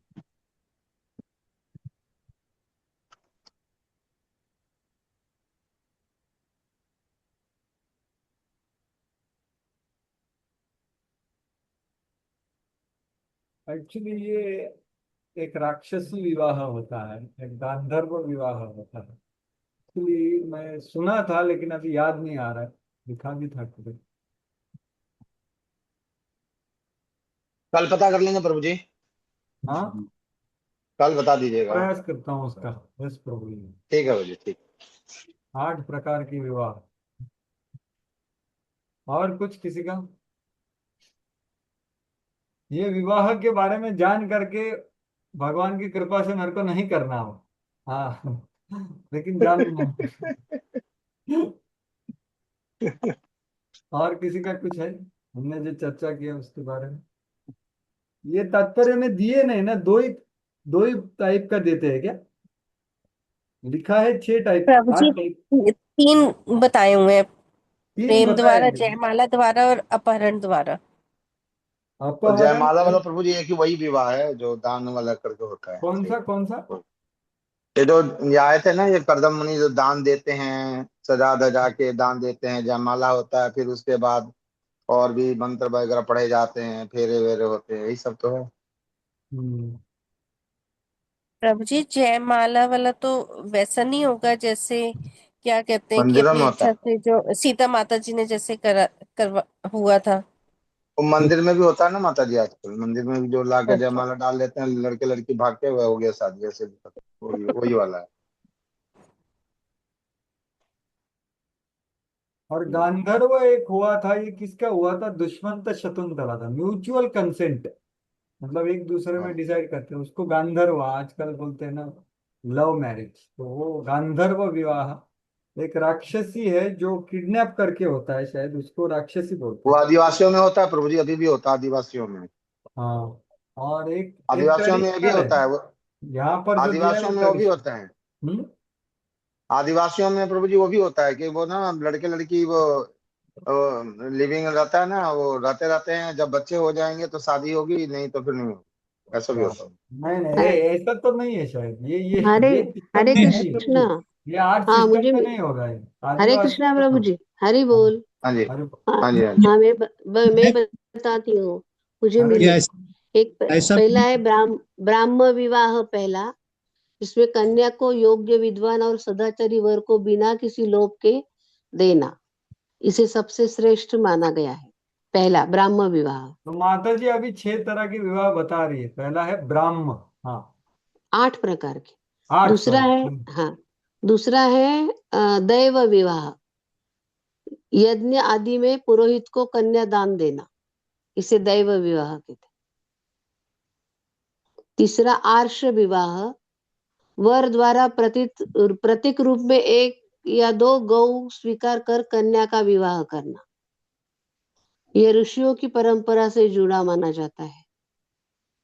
कौन कौन सा चौथा बताया माता जी, जरा फिर से बताएंगे क्या? ब्राह्म विवाह, हाँ, ब्रह्म विवाह हो गया। जिसमें कन्या को योग्य विद्वान और सदाचारी वर को बिना किसी लोभ के दे दिया जाता है, अच्छा और जी, ये सबसे श्रेष्ठ माना जाता है। ठीक है। दूसरा दैव विवाह, यज्ञ आदि ठीक है में जी। पुरो यज्ञ आदि में पुरोहित को कन्या दान देना, इसे दैव विवाह कहते हैं। तीसरा आर्ष विवाह, आर्ष, इसमें वर द्वारा, मतलब ब्रह्म के ग्रूम ना, ग्रूम द्वारा प्रतीक रूप में 1 या 2 गौ स्वीकार कर कन्या का विवाह करना, यह ऋषियों की परंपरा, ऋषियों में ऐसे विवाह होते हैं। फिर चौथा प्राजापत्य विवाह, कन्या देते समय यह वचन देना, तुम दोनों धर्म पूर्वक जीवन बिताओ। अच्छा जी। फिर पांचवा गांधर्व विवाह, स्त्री पुरुष की परस्पर इच्छा और प्रेम से होने वाला विवाह, या आजकल अच्छा का जी। Love marriage. हम्म। और उदाहरण वही दिया है, शकुंतला और दुष्यंत का। छठा असुर विवाह, कन्या के परिवार को धन देकर विवाह करना, मानो कन्या को खरीदना, ये उचित नहीं है, लेकिन आजकल तो यही चल रहा है सिस्टम हर जगह।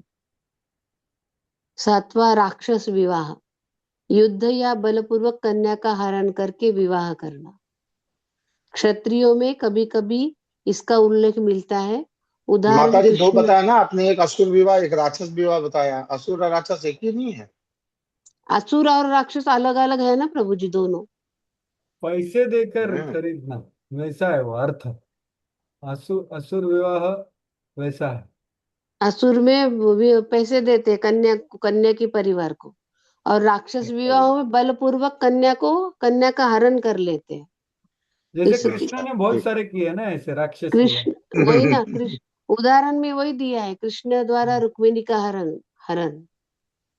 और 8वां है पैशाच्य, मतलब पिशाच्य का अगला ये पैशाच्य विवाह, सोई हुई या मदहोश या असहाय स्त्री के साथ छल या बलपूर्वक संबंध बनाना, इसे कहते हैं पिशाच्य विवाह।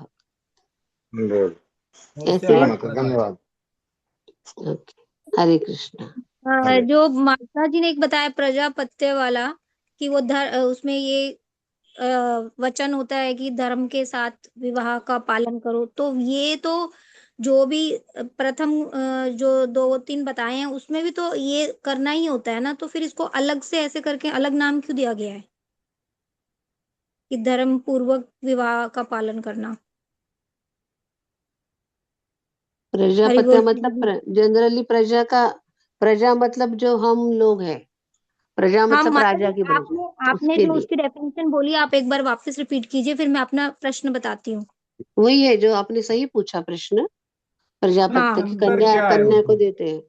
तो वो ये हुआ ना कि बाकी जो है वो ऐसे स्पेसिफिक है, ये ब्राह्मण को सदाचारी ब्राह्मण का है, दूसरा पुरोहित को है, तीसरा को स्पेसिफिक है कि मेरा दो कहने गौ। का अर्थ ये है कि जो भी एक सदाचारी को दे रहे हैं या ब्राह्मण को दे रहे हैं, हर हर विवाह में धर्म का पालन तो होगा ही ना।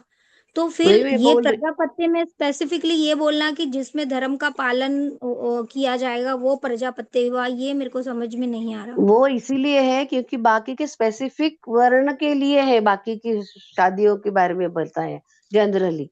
लेकिन ये प्रजापत्य में जो और कॉमन जो पब्लिक है, कॉमन जो प्रजा है, तो सबके लिए भी जो है, इनके इन बाकी के विवाह के अलावा एक है जो कॉमन करते हैं, हम जैसे लोग करते हैं। क्या करते हैं नहीं हम नहीं शादी माता में? जी, यही हरे करते कृष्णा। हैं ना। माता माता जी जी, प्रजापति का मतलब हुआ बच्चे पैदा करना।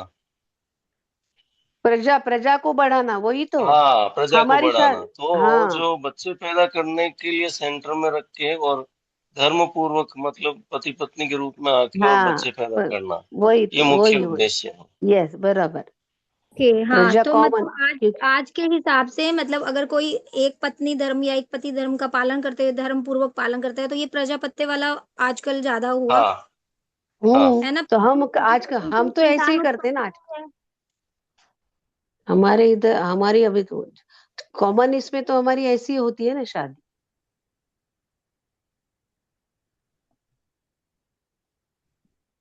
ठीक है।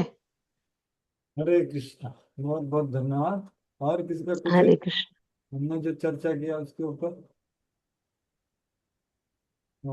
ठीक है, तो कल कंटिन्यू करते हैं, और ये अध्याय तो कंप्लीट हो जाना चाहिए, कल देखते हैं, क्योंकि हमारा चलेगा ज्यादा से ज्यादा 14 तारीख तक, मतलब और 3 वीक जा सकते हैं हम, ज्यादा से ज्यादा 24 तक करना है हमें, वो प्रयास करेंगे। ठीक है, बहुत बहुत धन्यवाद। अंतर्राष्ट्रीय भागवतम की जय, श्रील प्रभुपाद की जय, करदम मुनि मनु महाराज की जय। देव। दंडवत हरे प्रणाम। कृष्ण।